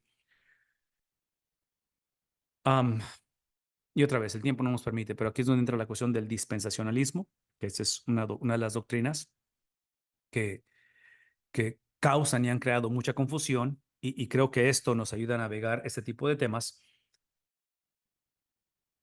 Esta autoridad apostólica de aplicar, expander las verdades del Antiguo Testamento o las verdades pronunciadas por Cristo, esta autoridad de aplicarlas y de expanderlas, es una de las características de las epístolas o del Nuevo Testamento, pero ayuda mucho a nuestras vidas hoy en día a cerrar o a desaparecer la posibilidad de esta mentalidad autónoma, de decir, afirmo a Cristo, afirmo la Biblia, pero yo tengo la libertad o el libertinaje de definir qué significa eso. No, no podemos seguir haciendo eso porque es donde empieza toda esta confusión. Es donde empezamos a idolatrar la espiritualidad, a idolatrar la fe, a idolatrar mi experiencia o a pensar que mi contexto, mi conocimiento y mis experiencias es el evangelio. Entonces, lo que hacen los apóstoles es que toman las palabras de Cristo, que son las palabras del Antiguo Testamento y el Nuevo Testamento, las toman y las explican, las contextualizan o las aplican. Entonces, cierran esa posibilidad y aquí está el punto que entre palabra y significado de palabra y significado, son las dos caras de una sola moneda. Entonces, la predicación del evangelio, la enseñanza de la Biblia, está basada en lo que Dios ha dicho a través de su palabra y la aplicación o explicación de ello es precisamente esta autoridad apostólica de la cual estamos leyendo, que es sumamente importante considerar o reconsiderar, porque en él vivimos y nos movemos y somos. Esta es la aplicación. Esto es lo que significa todo lo que está diciendo, como algunos de vuestros propios poetas también han dicho, porque linaje suyo somos. ¿Qué está haciendo el apóstol Pablo al mencionar a los poetas? Eso es lo que está diciendo. Pablo estaba entrenado, en la literatura griega, probablemente en Tarso, lugar de una de las universidades más importantes, que sabemos que él es Saulo de Tarso, ¿verdad? De ahí venía al haber sido instruido a los pies de Gamaliel, que es uno de los líderes en este tiempo de la cultura en cuestión de conocimiento y de educación. Pablo era un hombre extremadamente educado. Siendo, pues, linaje de Dios, no debemos pensar que la divinidad sea semejante a oro o plata o piedra. O sea, en otras palabras, la persona de Dios no la puede limitar a cosas creadas, hechas a mano. Es cultura de arte y de imaginación de hombres. Sí, el punto aquí es de que esta conclusión y rechazo de Pablo, en otras palabras, um, llega un momento llega un momento en que Pablo tiene que confrontar la idolatría de estas personas. O sea, el evangelio es relacional y esa relación de la que estamos hablando es una relación en la cual nos permite o nos da el derecho de poder adentrarnos al corazón de la persona y de alguna manera en ese contexto relacional mostrarle que el amor que sentimos por ellas, y otra vez, esto es importante porque piensen en la crianza de los hijos, crianza de los nietos. El amor que sentimos por ellos no es el amor basado en la futura versión del individuo cuando se entrega a Cristo, sino que amamos a la persona tal y como está, sin aprobar lo que hace. Entonces, menciono esto porque esta expresión evangelística del apóstol Pablo no es una expresión donde él está viendo a estos atenienses como un proyecto simplemente, de decir, para hacer el reporte semanal, que tengo que mandar a la iglesia madre o a quien sea, tengo el proyecto de que tantas personas aceptaron a Cristo. No, no. Esta es la integridad donde esa evangelización es el producto de lo que somos, no nada más de lo que hacemos. Entonces, piensen en la crianza de los hijos.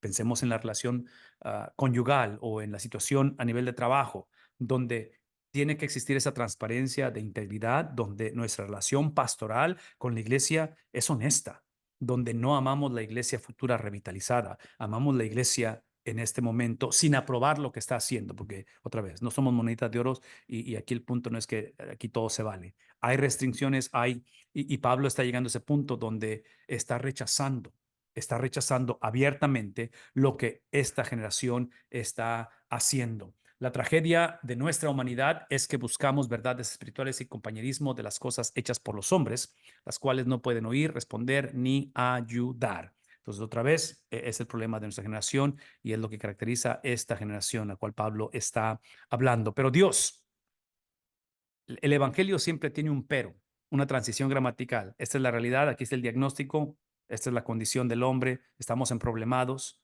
¿sí? Nuestras mentiras no nos hacen mentirosos, es porque somos mentirosos, por eso echamos mentiras. Entonces, carácter, conducta, todo eso ya lo hemos hablado, la esencia del evangelio, pero Dios.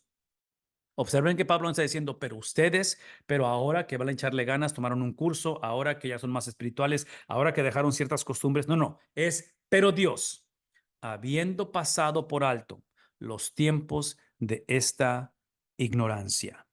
Observen el lenguaje, otra vez, de una manera voluntaria. ¿Recuerdan eso? Esto es gracia. De manera voluntaria, Él escogió voluntariamente pasar por alto los tiempos de esta ignorancia. Y la ignorancia de ustedes, Pablo recordándole a los atenienses que lo hace con los romanos, es una ignorancia de la cual escogieron la ignorancia. ¿Por qué? Porque sabemos que hay una revelación natural, que es la creación, sabemos que hay una revelación especial, que es la palabra de Dios, y como aquí estamos en una experiencia post o después de Cristo y la resurrección, es obvio que viene la relación, la revelación suprema. Revelación natural, revelación especial, que es la Biblia, natural, naturaleza, el mundo en que vivimos, especial, que es la Biblia, y la revelación suprema, que es Cristo. Toda esa revelación hace al hombre responsable, pero el hombre escoge ignorancia en medio de todo ello. Y Dios, dice él, habiendo pasado por alto estos tiempos en los cuales han escogido esa ignorancia. Es el concepto de ¿qué dice Romanos 1? Donde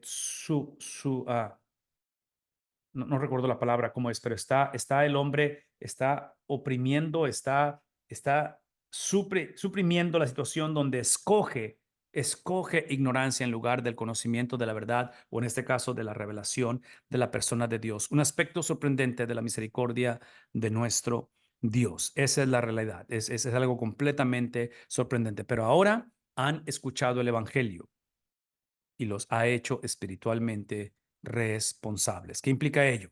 Ahora manda a todos, porque ya escucharon, porque han vivido en ignorancia, pero ahora han escuchado, manda a todos los hombres en todo lugar. ¿Qué cosa? Que cambien su conducta, que sean mejores, que sean más espirituales, que incrementen su fe. No. ¿Dónde empieza la conversación? Siempre, siempre, siempre, siempre empieza en un aspecto de arrepentimiento. Ok, el tiempo se me está yendo, pero necesito explicar esto con respecto al arrepentimiento. El arrepentimiento es una de esas prácticas que en la salvación del hombre es inicial y continua. Si están tomando nota, eso es importante. El arrepentimiento a la luz de la Biblia ante la presencia de Dios es inicial. El hombre de su, tiene que arrepentirse de su transgresión en contra de la santidad de Dios, se arrepiente, que el arrepentimiento en la Biblia es cambio de mentalidad, cambio de sentir, ¿verdad? Que ambas cosas, cómo pensamos y cómo sentimos, da a luz conducta. Entonces, la conducta es el producto de lo que pensamos y la conducta es el producto de lo que sentimos. Entonces, esencia, pensamientos, todo eso. Entonces, arrepentimiento no es nada más cambiar lo que hacemos. Obviamente produce y da a luz conducta y debemos de caminar en dirección opuesta a lo que antes hacíamos, pero es el producto de lo que pasó en el cambio y transformación de cómo pensamos y cómo sentimos. Pablo dice en Romanos que es a través de la renovación de vuestro entendimiento, ¿verdad? Capítulo 12 de Romanos. Pero aquí está mi punto. Entonces, inicialmente nos arrepentimos, inicialmente hay una transformación de mente y de corazón en ese aspecto, pero esa experiencia inicial produce una experiencia continua. Entonces, ¿cuál de los dos es? Son las dos. Pero aquí está mi punto, por favor, escúchenme. Este concepto de arrepentimiento que Pablo está diciendo, escuchen lo que dice el versículo 30. Dice, habiendo pasado por alto los tiempos de esta ignorancia, ahora manda a todos los hombres en todo lugar que se arrepientan. Este arrepentimiento está basado en lo que Cristo hizo. Y otra vez, yo no sé cómo enfatizar esto esta noche. Yo no sé si estoy haciendo un buen trabajo en enfatizarlo y explicarlo. Pero aún la palabra arrepentimiento, en la generación en que vivimos, somos o tenemos tanta osadía, somos tan libertinos que nos damos el lujo y el privilegio y tenemos la soberbia a querer definir qué es arrepentimiento. Y nos metemos en problemas serios con esto porque creamos caricaturas del arrepentimiento. Y déjenme dar un ejemplo de ello. Un ejemplo de ello es que arrepentimiento muchas veces es pensar que simplemente no voy a volver a hacer lo que hice, que reconozco que lo que hice estuvo mal y no lo voy a volver a hacer, lo cual es necesario y es parte de ello. Pero realmente el arrepentimiento no es tanto lo que hicimos, pero es arrepentirme contra quién lo hice. Porque el punto de partida no fue mi mala acción o mi depravación o lo que haya hecho, lo cual es grave y es trágico, que es produce muerte, pero es contra quién lo hice. Ahora, la razón que estoy mencionando todo esto en cuestión de luchar en no caer en la idolatría de exaltar el yo, de yo definir lo que es arrepentimiento, es regresar al texto, porque en el texto Cristo me muestra, Cristo es la expresión del texto, Cristo nos muestra que Él va a cumplir en su peregrinar como judío, como humano, como, como el Hijo de Dios. Él cumple los requisitos del arrepentimiento aun cuando Él no tenía nada que arrepentirse. Entonces estoy pensando en cuestión de circuncisión. Él fue circuncidado. Él no necesitaba ser circuncidado, pero fue circuncidado. Estoy pensando en la cuestión de su bautismo por inmersión. Él no necesitaba hacer eso, pero él se lo dice a Juan el Bautista cuando Juan le dice, hey, yo necesito que tú me bautices a mí. Dice él, yo, no, dice, tienes que bautizarme para que cumplamos los requisitos de la justicia. Entonces, mi punto es este, mi punto es que Cristo se somete a la ley, se somete como que si él hubiera violado esa ley y esa sujeción a la ley que él no necesitaba, pero lo hace, ven lo que decir, lo hace, él actúa como que si él se está arrepintiendo, él está cumpliendo los requisitos de arrepentimiento, pero yo estoy convencido que él lo hace porque en su resurrección, esas prácticas, disciplinas y cumplimientos son las que él transfiere a nuestra vida, transfiere su justicia, nos posiciona, nos cubre, nos viste, ¿verdad? Es como quitarse una ropa y ponerse otra. Entonces, todo esto lo estoy mencionando porque la actitud, la vida, el caminar, la disciplina de Cristo siempre fue misionera, fue para otros, fue para transferirla a nosotros. Entonces, ustedes lo han escuchado de mí casi cada semana esto. La expresión, la pasión de Cristo, el fin de semana, el viernes, nosotros transferimos pecado a Él, transferimos nuestra falta de arrepentimiento, transferimos nuestras transgresiones, transferimos nuestra maldad, transferimos nuestra vergüenza, transferimos nuestro pecado. El viernes, el domingo, y tuvo que morir. El domingo, Él transfirió precisamente su arrepentimiento. Y digo arrepentimiento porque él no tiene nada que arrepentirse, pero él se arrepintió por nosotros en el sentido de las prácticas, los cumplimientos que él hizo de acuerdo a la palabra. ¿Está claro eso? Entonces, otra vez, estoy simplemente enfatizando esta cuestión porque Pablo está diciendo, él ahora manda a todos los hombres que en todo lugar que se arrepientan. Ese arrepentimiento viene a través de la persona de Cristo. Ese es mi punto. No es simplemente sentirme mal, sentir ese remordimiento y tener esa situación donde, no sé qué hacer. No, no, se trata de Cristo crearlo, producirlo nosotros, una vez más, en una experiencia inicial y en una experiencia continua. No sé cómo enfatizar esto, porque no es una u otra, ¿verdad? Arrepentimiento no puede ser nada más cuando entré en mi vida de Cristo y me arrepentí, pero ahora vivo como si no hubiera Dios. No, no, es algo habitual. Entre paréntesis, esta cuestión de hacerlo habitual o continuo, arrepentimiento inicial y continuo, es lo que nos va a ayudar y nos va otra vez a proteger y ayudarnos a navegar cuando personas hacen cosas en contra de nosotros y necesitan arrepentirse, necesitan pedirnos perdón. Entonces, si yo puedo ver arrepentimiento como estilo de vida, no solamente como un evento, pero algo continuo, eso me va a ayudar a mí a recordar que cuando yo cometí y cometo transgresión en contra de Dios, tengo acceso a ese arrepentimiento y a reconciliación con Él, inicial y continuo. Esa expresión o experiencia de acceso que en su misericordia, la cual es voluntaria, Él me da para yo arrepentirme y ser reconciliado con Dios. Por favor, escúchenme. Eso Dios me lo proporciona para yo proporcionárselo a otros. Entonces, cuando hay falta de perdón para con otros, cuando yo no perdono a otros, lo que estoy haciendo, estoy abusando o estoy mal usando la razón por la cual yo tengo acceso a arrepentimiento y tengo acceso a su perdón. Entonces, otra vez, es la cuestión de ser destinatarios, de ser receptores de ello para dárselo a otros, que es el mensaje del Evangelio, ¿no es cierto? Para eso hemos recibido el Evangelio. Hemos recibido el Evangelio para que otros lo reciban. Entonces, perdemos el derecho de no perdonarnos unos a otros. Eso es lo que trato de decirnos. Ok, hay un solo Dios verdadero y Él desea que todos nos arrepintamos. Y lo acabo de explicar, cambio de acción, cambio de pensamiento en cuestión de la mentalidad hebrea, mentalidad griega. ¿Por cuánto? Ha establecido, ¿qué cosa? Para aquellos que ignoren ese arrepentimiento y piensan que son la excepción a la regla, que no sientan necesidad de arrepentirse, que no piensan que necesitan arrepentirse o que crean su propia versión de arrepentimiento, dice, por cuanto ha establecido un día, este Dios, el cual creó todas las cosas, Él sostiene las cosas, Él da el aliento a todas las cosas, dice, Él ha creado, ha establecido un día en el cual Él va a ¿qué cosa? Otra vez, va a juzgar al mundo con justicia. Hace tiempo alguien me preguntó, y no recuerdo quién me preguntó, pero alguien me preguntó que si el día de nuestra muerte está establecido.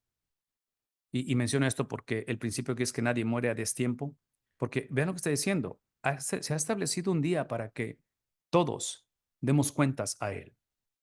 Entonces, otra vez, la perspectiva bíblica con respecto a este juicio de Dios que viene y que es inevitable, es la expresión, es el entendimiento de cómo coexiste y cómo en la cruz se fusionan juicio con justificador.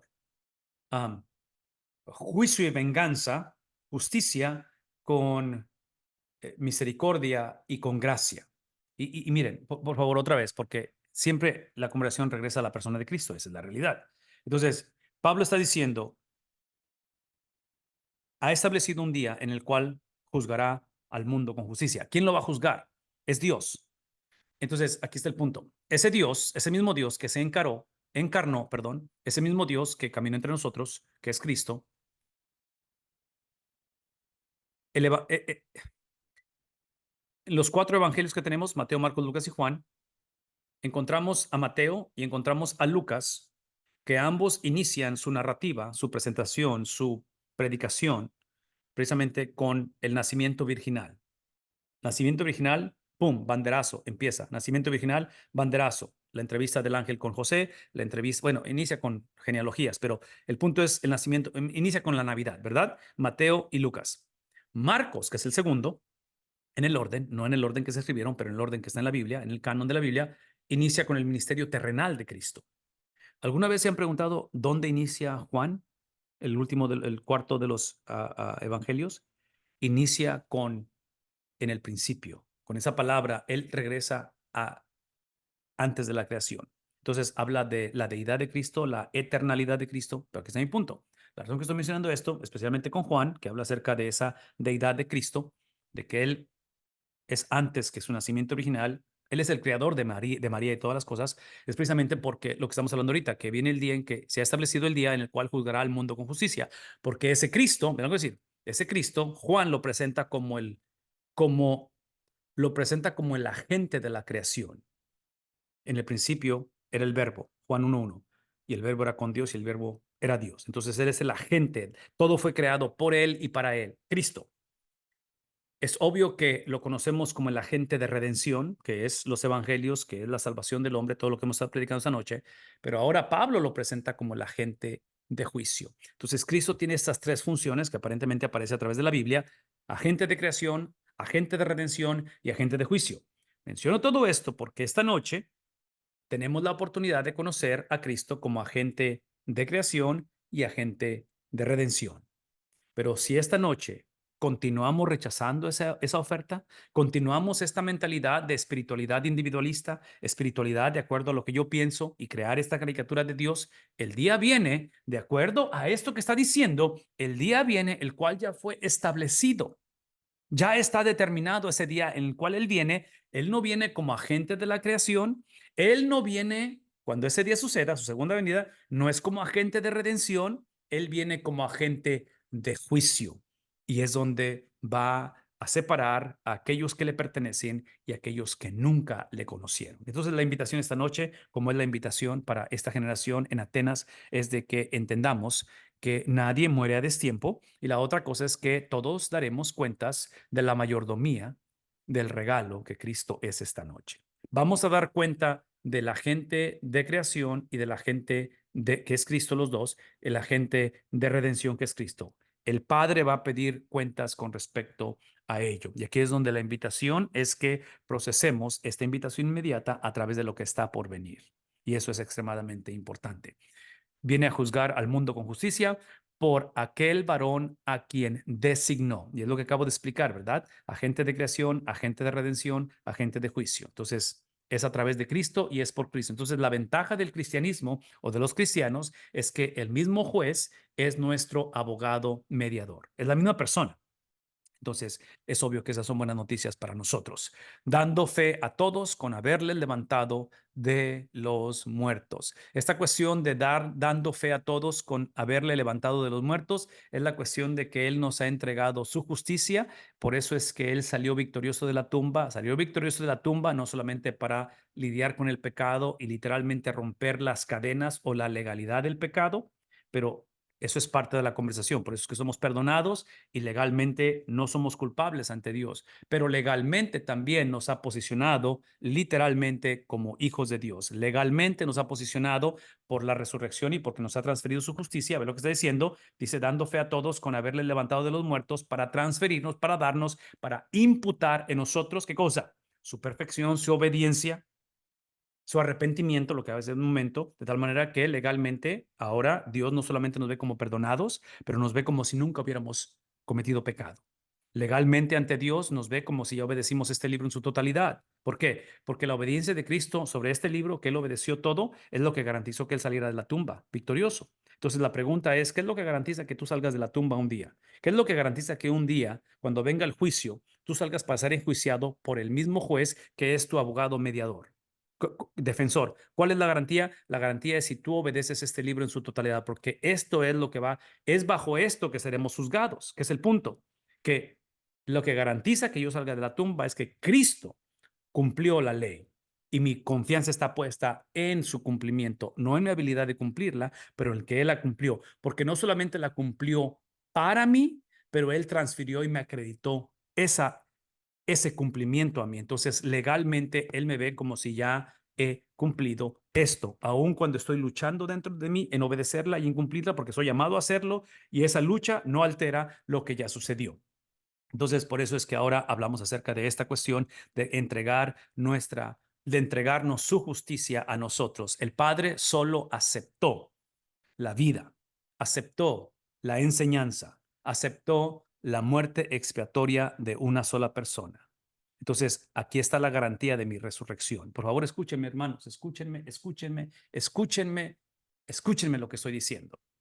Si esto que está en la pantalla es verdad, que el Padre solamente aceptó, y entre paréntesis, cuando decimos que solamente aceptó y lo ponemos en pasado, aceptó, es porque esa aceptación que ya sucedió es lo que garantizó que saliera de la tumba victorioso. Entonces, Cristo ya resucitó. Entonces, la resurrección es el producto de haber aceptado, ¿qué cosa? La vida, la enseñanza, la muerte y la muerte expiatoria de Cristo.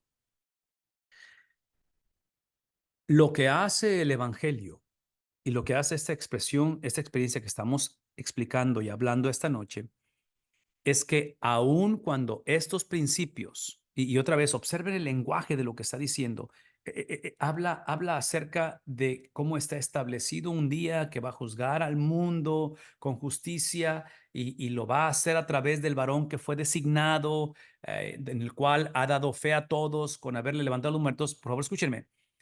Aun cuando esto es una expresión o un lenguaje escatológico del fin del tiempo, de cuando se termine todo y cuando Cristo venga por segunda vez, esa es la realidad, que espiritualmente para los que hemos puesto nuestra confianza en Cristo, ya sucedió. Ya sucedió. Espiritualmente hablando, adivinen qué, ya estamos resucitados. La lucha que tú y yo tenemos en nuestra condición espiritual de resurrección, porque ya pasamos de muerte a vida, nuestro espíritu ha resucitado.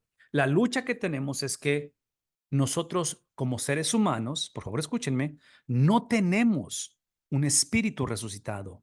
Somos un espíritu resucitado. Pero cuando hablamos de que somos en lugar de tener, la implicación es que somos seres creados a la imagen y semejanza de Dios, que implica que también tenemos emociones, tenemos intelecto, tenemos la cuestión física.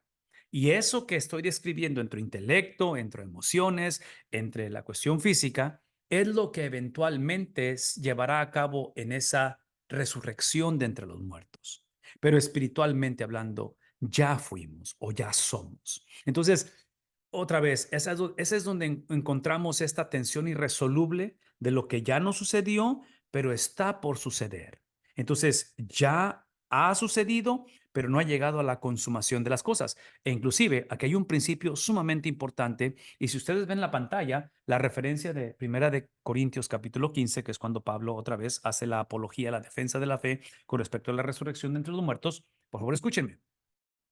Porque la mentalidad de estos atenienses y de esta cultura grecorromana era, esta es la mentalidad, que la persona resucitara de su cuerpo, que saliera de su cuerpo. Y Pablo va a argumentar que la resurrección no es del cuerpo, pero es la resurrección de ese cuerpo físico. Entonces, el punto no es separarme del cuerpo, el punto es que la resurrección incluye al cuerpo. ¿Por qué? Porque otra vez, porque no tenemos un espíritu, somos espíritu, pero somos un espíritu en el cual también somos un cuerpo físico, somos un intelecto, somos un alma, es el diseño de Dios en nosotros. Y esto lo estoy mencionando una vez más porque la generación con la cual Pablo está lidiando en Atenas y nuestra generación hoy en día, convenencieramente separamos el espíritu, separamos lo físico, lo intelectual, lo emocional y convenencieramente hablamos en términos espirituales con respecto otra vez a tal vez a nuestras emociones, tal vez a nuestro intelecto, pero convenencieramente lo separamos de todo lo demás. No podemos hacer eso, no es posible separarlo. Está todo interconectado porque es lo que somos, no es solamente lo que tenemos. No tenemos nada más un alma, no tenemos nada más un cuerpo, somos todo eso. Es el hecho de que somos una expresión, una semejanza al Dios de la Biblia. Y todo esto lo estoy mencionando porque otra vez, esta cuestión de espiritualidad típicamente la individualizamos, la ponemos en departamentos, la separamos convenencieramente y está todo interconectado. Con eso terminamos. Tema que se repite a través del libro de los Hechos, todo eso que estamos hablando acerca de la aceptación del Padre para con el Hijo. Dice, pero cuando oyeron lo de la resurrección de los muertos, aquí es donde nos metemos en problemas. Esto que está aquí es la piedra de tropiezo para los gentiles. Para los judíos, cuando entraba a la sinagoga, la piedra de tropiezo era hablar del siervo sufriente, de Cristo como el varón de dolores. Para los griegos o para los gentiles es precisamente, sí, excepción son los epicúreos, que como ellos creían en la inmortalidad del alma, pero no del cuerpo. Entonces, esto se convierte en una piedra de tropiezo para ellos. Pero adivinen qué, como Pablo está comprometido al texto, no a las personas, el punto es el texto, no es la generación. ¿Sí? Entonces, por eso tiene que incluirlo, tienes que aplicar el consejo completo de Dios. Cuando ellos oyeron lo de la resurrección de los muertos, adivinen qué hicieron. En lugar de ser recíprocos, en lugar de tener esa receptividad al evangelio, se burlaban. La palabra es mofarse, se están mofando de ello. Es una burla en contra de lo que está diciendo. Y otros decían, ven el contraste. Unos se mofan, unos se burlan y otros decían. ¿Sí? Escuchen esto, les atrajo el mensaje, pero no los convenció en su totalidad. Una vez más, porque trágicamente hoy en día es muy común que el cristianismo con un montón de filosofías, con un montón de ideologías de hoy en día, literalmente se ponga como un buffet y se escoja y se vea. Entonces, la persona, el hijo, el joven, escoge de aquí, escoge de acá. Entonces, que venga a la iglesia, sí, sí, que vaya a la iglesia, no hay problema. Pero otra vez, sigue mezclando el famoso sincretismo, ¿verdad? Sigue mezclando diferentes ideas y diferentes ideologías en esto. Entonces, es lo que está pasando aquí, les atrajo, pero no hubo convicción. Muchas veces el concepto de creer en Dios, pero no tanto creerle a Dios. Es el concepto, escuchen lo que voy a decir, y esto es ofensivo, yo lo sé que es ofensivo, pero lo voy a decir, ¿sí? Esta es la posibilidad de que alguien haya tenido una profesión de fe, pero nunca tuvo una posesión de fe. Una vez más, es la persona que probablemente levantó la mano en algún momento dado en un campamento de jóvenes, pasó por la pila bautismal, se hizo miembro de una iglesia, pero potencialmente nunca poseyó esa fe. Hizo una profesión de fe, lo cual históricamente, bíblicamente ya sabemos, nadie es salvo por una profesión de fe. Somos salvos por una posesión de fe. Entonces, inicia en esa profesión, pero profesamos para poseer. Y la posesión de fe, obviamente, es esa expresión en santificación, esa expresión en la cual da fruto. Lo que germinó da fruto. Entonces, si la germinación no trae fruto, es porque no hubo raíz. Esa es la realidad, no hubo raíz. Entonces, cuando continuamos este tipo de mentalidad o perpetuamos este tipo de evangelio que vemos la experiencia de salvación como la meta, en lugar de ver la santificación como la razón por la cual hubo justificación, es que creamos esta confusión, especialmente cuando la idea preconcebida es la exaltación de espiritualidad. Es simplemente quiero sentir, quiero afirmar verdades que ayudan a mi espíritu, que ayudan a simplemente traer una buena influencia en mi vida. Eso no es el evangelio. Tiene que haber una regeneración que produce, trae fructificación a ello, y es lo que está batallando Pablo con esta gente. Por lo tanto, otra vez no hubo esa experiencia en su totalidad. Y así Pablo salió del medio de ellos, los hizo responsables de sus decisiones. Otra vez, esta es ah, un ejemplo difícil de procesar, porque la tendencia tuya y mía es querer continuar trayendo más estudios bíblicos, de alguna manera adaptar la situación para que sean más recíprocos a esto y sean simpatizantes de todo ello. Esto a mí me recuerda, esta salida de Pablo me recuerda la experiencia de Cristo con el joven rico, ¿qué es el Evangelio de Marcos? Esta conversación de Cristo con el joven rico es la clásica situación donde el joven rico potencialmente quería hablar de profesión de fe, cuando Cristo en esa conversación está hablando de posesión de fe, porque la posesión de esa fe que es necesaria para ser salvo, no eres salvo por la fe, eres salvo por Cristo, pero la fe es el vehículo para llegar a Cristo. Esa fe siempre produce fidelidad. Una vez más, la fe salvífica sería, la fe salvadora produce fidelidad. Y en este caso, en la conversación con el joven rico, esa fidelidad es traducida en la manera en que Cristo le dice: todas tus posesiones tienes que venderlo y darlo a los pobres. Y el joven se entristeció porque su profesión de fe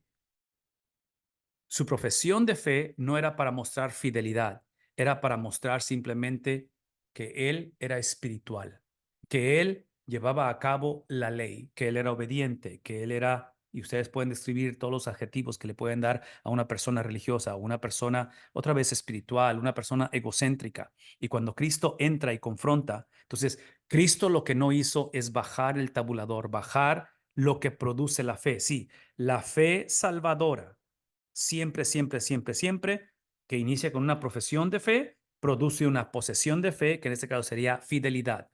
El evangelio que la Biblia presenta, ya sea en esta fe salvadora y en esta fidelidad que produce la fe, por favor, véame tantito, ya lo dijimos hace rato, no es tu fe ni es mi fidelidad. Es la fe de Cristo y es la fidelidad de Cristo en nosotros. Entonces, para cuando el hombre responde y dice sí al evangelio y lleva esa profesión de fe, realmente es la fe de Cristo, porque lo que Cristo transfiere a nosotros ese domingo en la mañana transfiere la fe que él tuvo en su tiempo de necesidad, la fe que él tuvo desde un principio al someterse a las leyes judías, al cumplimiento de la palabra, la fe de Cristo en la cual él tuvo que ser instruido porque crecía en sabiduría, crecía en estatura, crecía en gracia para con Dios y los hombres. Todo eso que Cristo hizo, que eventualmente lo lleva a esa noche que va a ser entregado, y esa fe con la cual él creció y él fue llevado a cabo, en la cual otra vez la enseñanza del Antiguo Testamento de la ley la tiene que ejercer en fidelidad, estando precisamente esa noche en ese huerto sudando gotas de sangre. Literalmente la fe lo lleva a ser fiel porque le dice: si es posible que pase de mí esta copa. La fe lo lleva a posicionarse en un contexto de intimidad en el aposento alto. Y literalmente esa fe, lo que él aprendió de lo que era el pacto, de lo que era esa expresión de la ley, él lo lleva a un momento en el cual dice: esto representa mi cuerpo, esto representa mi sangre, la copa, el pan del nuevo pacto. Y ese nuevo pacto no está basado ni en tu fe, no está basado ni en tu fidelidad. Este nuevo pacto está basado exclusivamente en mi fe, transferida, ilustrada, presentada en fidelidad cuando todo es infiel. De infidelidad cuando el mismo Padre me va a abandonar, puedo ser fiel. Eso es lo que produce la salvación del hombre. Y menciono todo esto porque hoy en día tú y yo, aún como salvos, si es que somos salvos, batallamos con nuestra fe. Hoy en día menguamos, hoy en día carecemos, hoy en día tenemos momentos y crisis de fe que muchos de nosotros tuvimos temporadas, situaciones en nuestra vida como cristianos que pensamos que perdimos la salvación porque nuestra fe completamente desapareció, completamente fue cuestionada. Y es obvio que tú y yo no nos caracteriza la fidelidad. Nos caracteriza la infidelidad. Entonces, ¿cómo es que somos salvos? ¿Cómo es que nos mantenemos salvos? ¿Cómo es que está garantizada esta expresión, esta experiencia? Exclusivamente por la fe de una persona traducida en fidelidad, entregada, transferida, acreditada, imputada a nosotros. Si es que eso ha sucedido en tu vida y en mi vida, la pregunta es cómo la estamos administrando. Si no ha sucedido, yo no sé qué estamos esperando, porque la mayoría de nosotros, si no es que todos, venimos de un trasfondo donde creemos en fe, creemos en cambiar la conducta, pero todo está basado en mí, en lo que creo, en lo que pienso, en lo que siento, en lo que hago. El evangelio está basado en lo que cree, en lo que hace o hizo, en lo que pensó o en lo que piensa una sola persona, y esa persona no somos nosotros, es Cristo Jesús. Por eso es que hablamos, predicamos constantemente. Cada sermón, cada enseñanza tiene que estar basada en la persona de Cristo. Y tenemos que aprender a articular ese carácter de Cristo en nuestra generación. Para orar, porque vamos a orar ahorita. Simplemente vean lo que dice aquí: más algunos creyeron juntándose con él. Está hablando del apóstol Pablo. Hay tres grupos de personas aparentemente en todo esto. Hubo incredulidad, algunos se burlaban. Hubo indecisión, te oiremos acerca de esto otra vez. Y otros creyeron. Algunos creyeron uniéndose a él. Esta noche tú y yo estamos en una de estas categorías. O seguimos rehusando, o estamos indecisos pensando que tenemos más tiempo, o hasta que la cosa realmente funcione, o cualquiera que sea el argumento que tenemos en nuestra mente, o esta noche tenemos la oportunidad de creer. Entonces, la invitación es bien clara que Pablo está haciendo a esta generación de hombres y mujeres en el epicentro de la cultura, en un momento en el cual está floreciendo el gobierno romano, que piensan que están en control de las cosas, las universidades, el conocimiento, el arte, está avanzando en este tiempo. Y Pablo viene e introduce el mensaje de antaño, el mensaje que fue dado a través de las edades, el plan eterno redentor de Dios, manifestado en la persona de Jesucristo. La invitación es simplemente que vengamos a este Cristo, que escojamos, que rindamos nuestra vida a Él, y que simplemente reconozcamos que no es suficiente simplemente ser espirituales. Lejos estemos de idolatrar el yo, de idolatrar mi ideología, mis sentimientos, mis pensamientos, mis experiencias. Es el tiempo de iniciar con los pensamientos, las experiencias de Cristo, narradas en su palabra, presentadas por el querigma, que es la predicación de los apóstoles. Rosita, ¿habrá algún comentario, alguna pregunta antes de Sí, irnos? pastor. Hay un comentario del hermano, es un comentario y pregunta del hermano Juan Caballero. Dice, al final del versículo 26, dice, y les ha prefijado en el orden de los tiempos y los límites de su habitación. ¿Se refiere, se refiere a todas las naciones? Versículo 26 de este capítulo, ¿verdad? Así es. Ok, déjame regresar para leerlo porque ah, hay un comentario que pusimos ahí y quiero asegurarme que lo estoy leyendo correctamente. Déjame regresar a él más rapidito aquí porque ya habíamos avanzado a los otros. Am, Dice, es al final del versículo. Y déjenme mostrarlo en la pantalla para que lo vean. Dice, y de una sangre ha hecho todo el linaje de los hombres para que habiten sobre toda la faz de la tierra y les ha prefijado el orden de los tiempos y los límites de su habitación. Y la pregunta es otra vez, ¿cuál es, Rosita?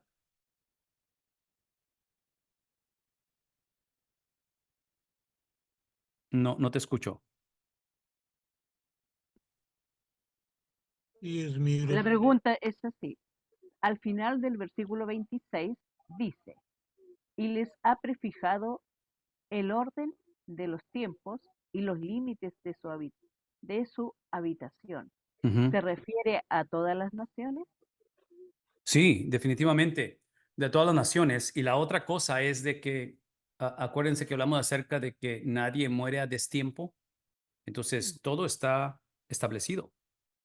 Por eso hablamos de, y otra vez es un tema, no tenemos tiempo ahorita para entrarnos en ellos en detalle, pero es el concepto de soberanía de Dios, es el concepto del Dios que está en control de todas las cosas, pero es obvio que esa soberanía no altera la habilidad del hombre de decidir, es simplemente de que no hay no es compatibilidad, no hay comparación en cuestión de la soberanía de Dios y la habilidad del hombre de decidir, en el sentido de que Dios es soberano, el hombre no es soberano, Dios es soberano. Y especialmente en tiempos de maldad, en tiempos de carencia, de devastación, tengamos cuidado porque muchas de las veces actuamos o procesamos la vida como si Satanás es soberano y él es obvio que es poderoso y es obvio que la maldad incrementa y continúa incrementando, pero eso no implica, la misma maldad está dentro de los designios o de los límites que Dios ha establecido. Eso es todo lo que trato de decir.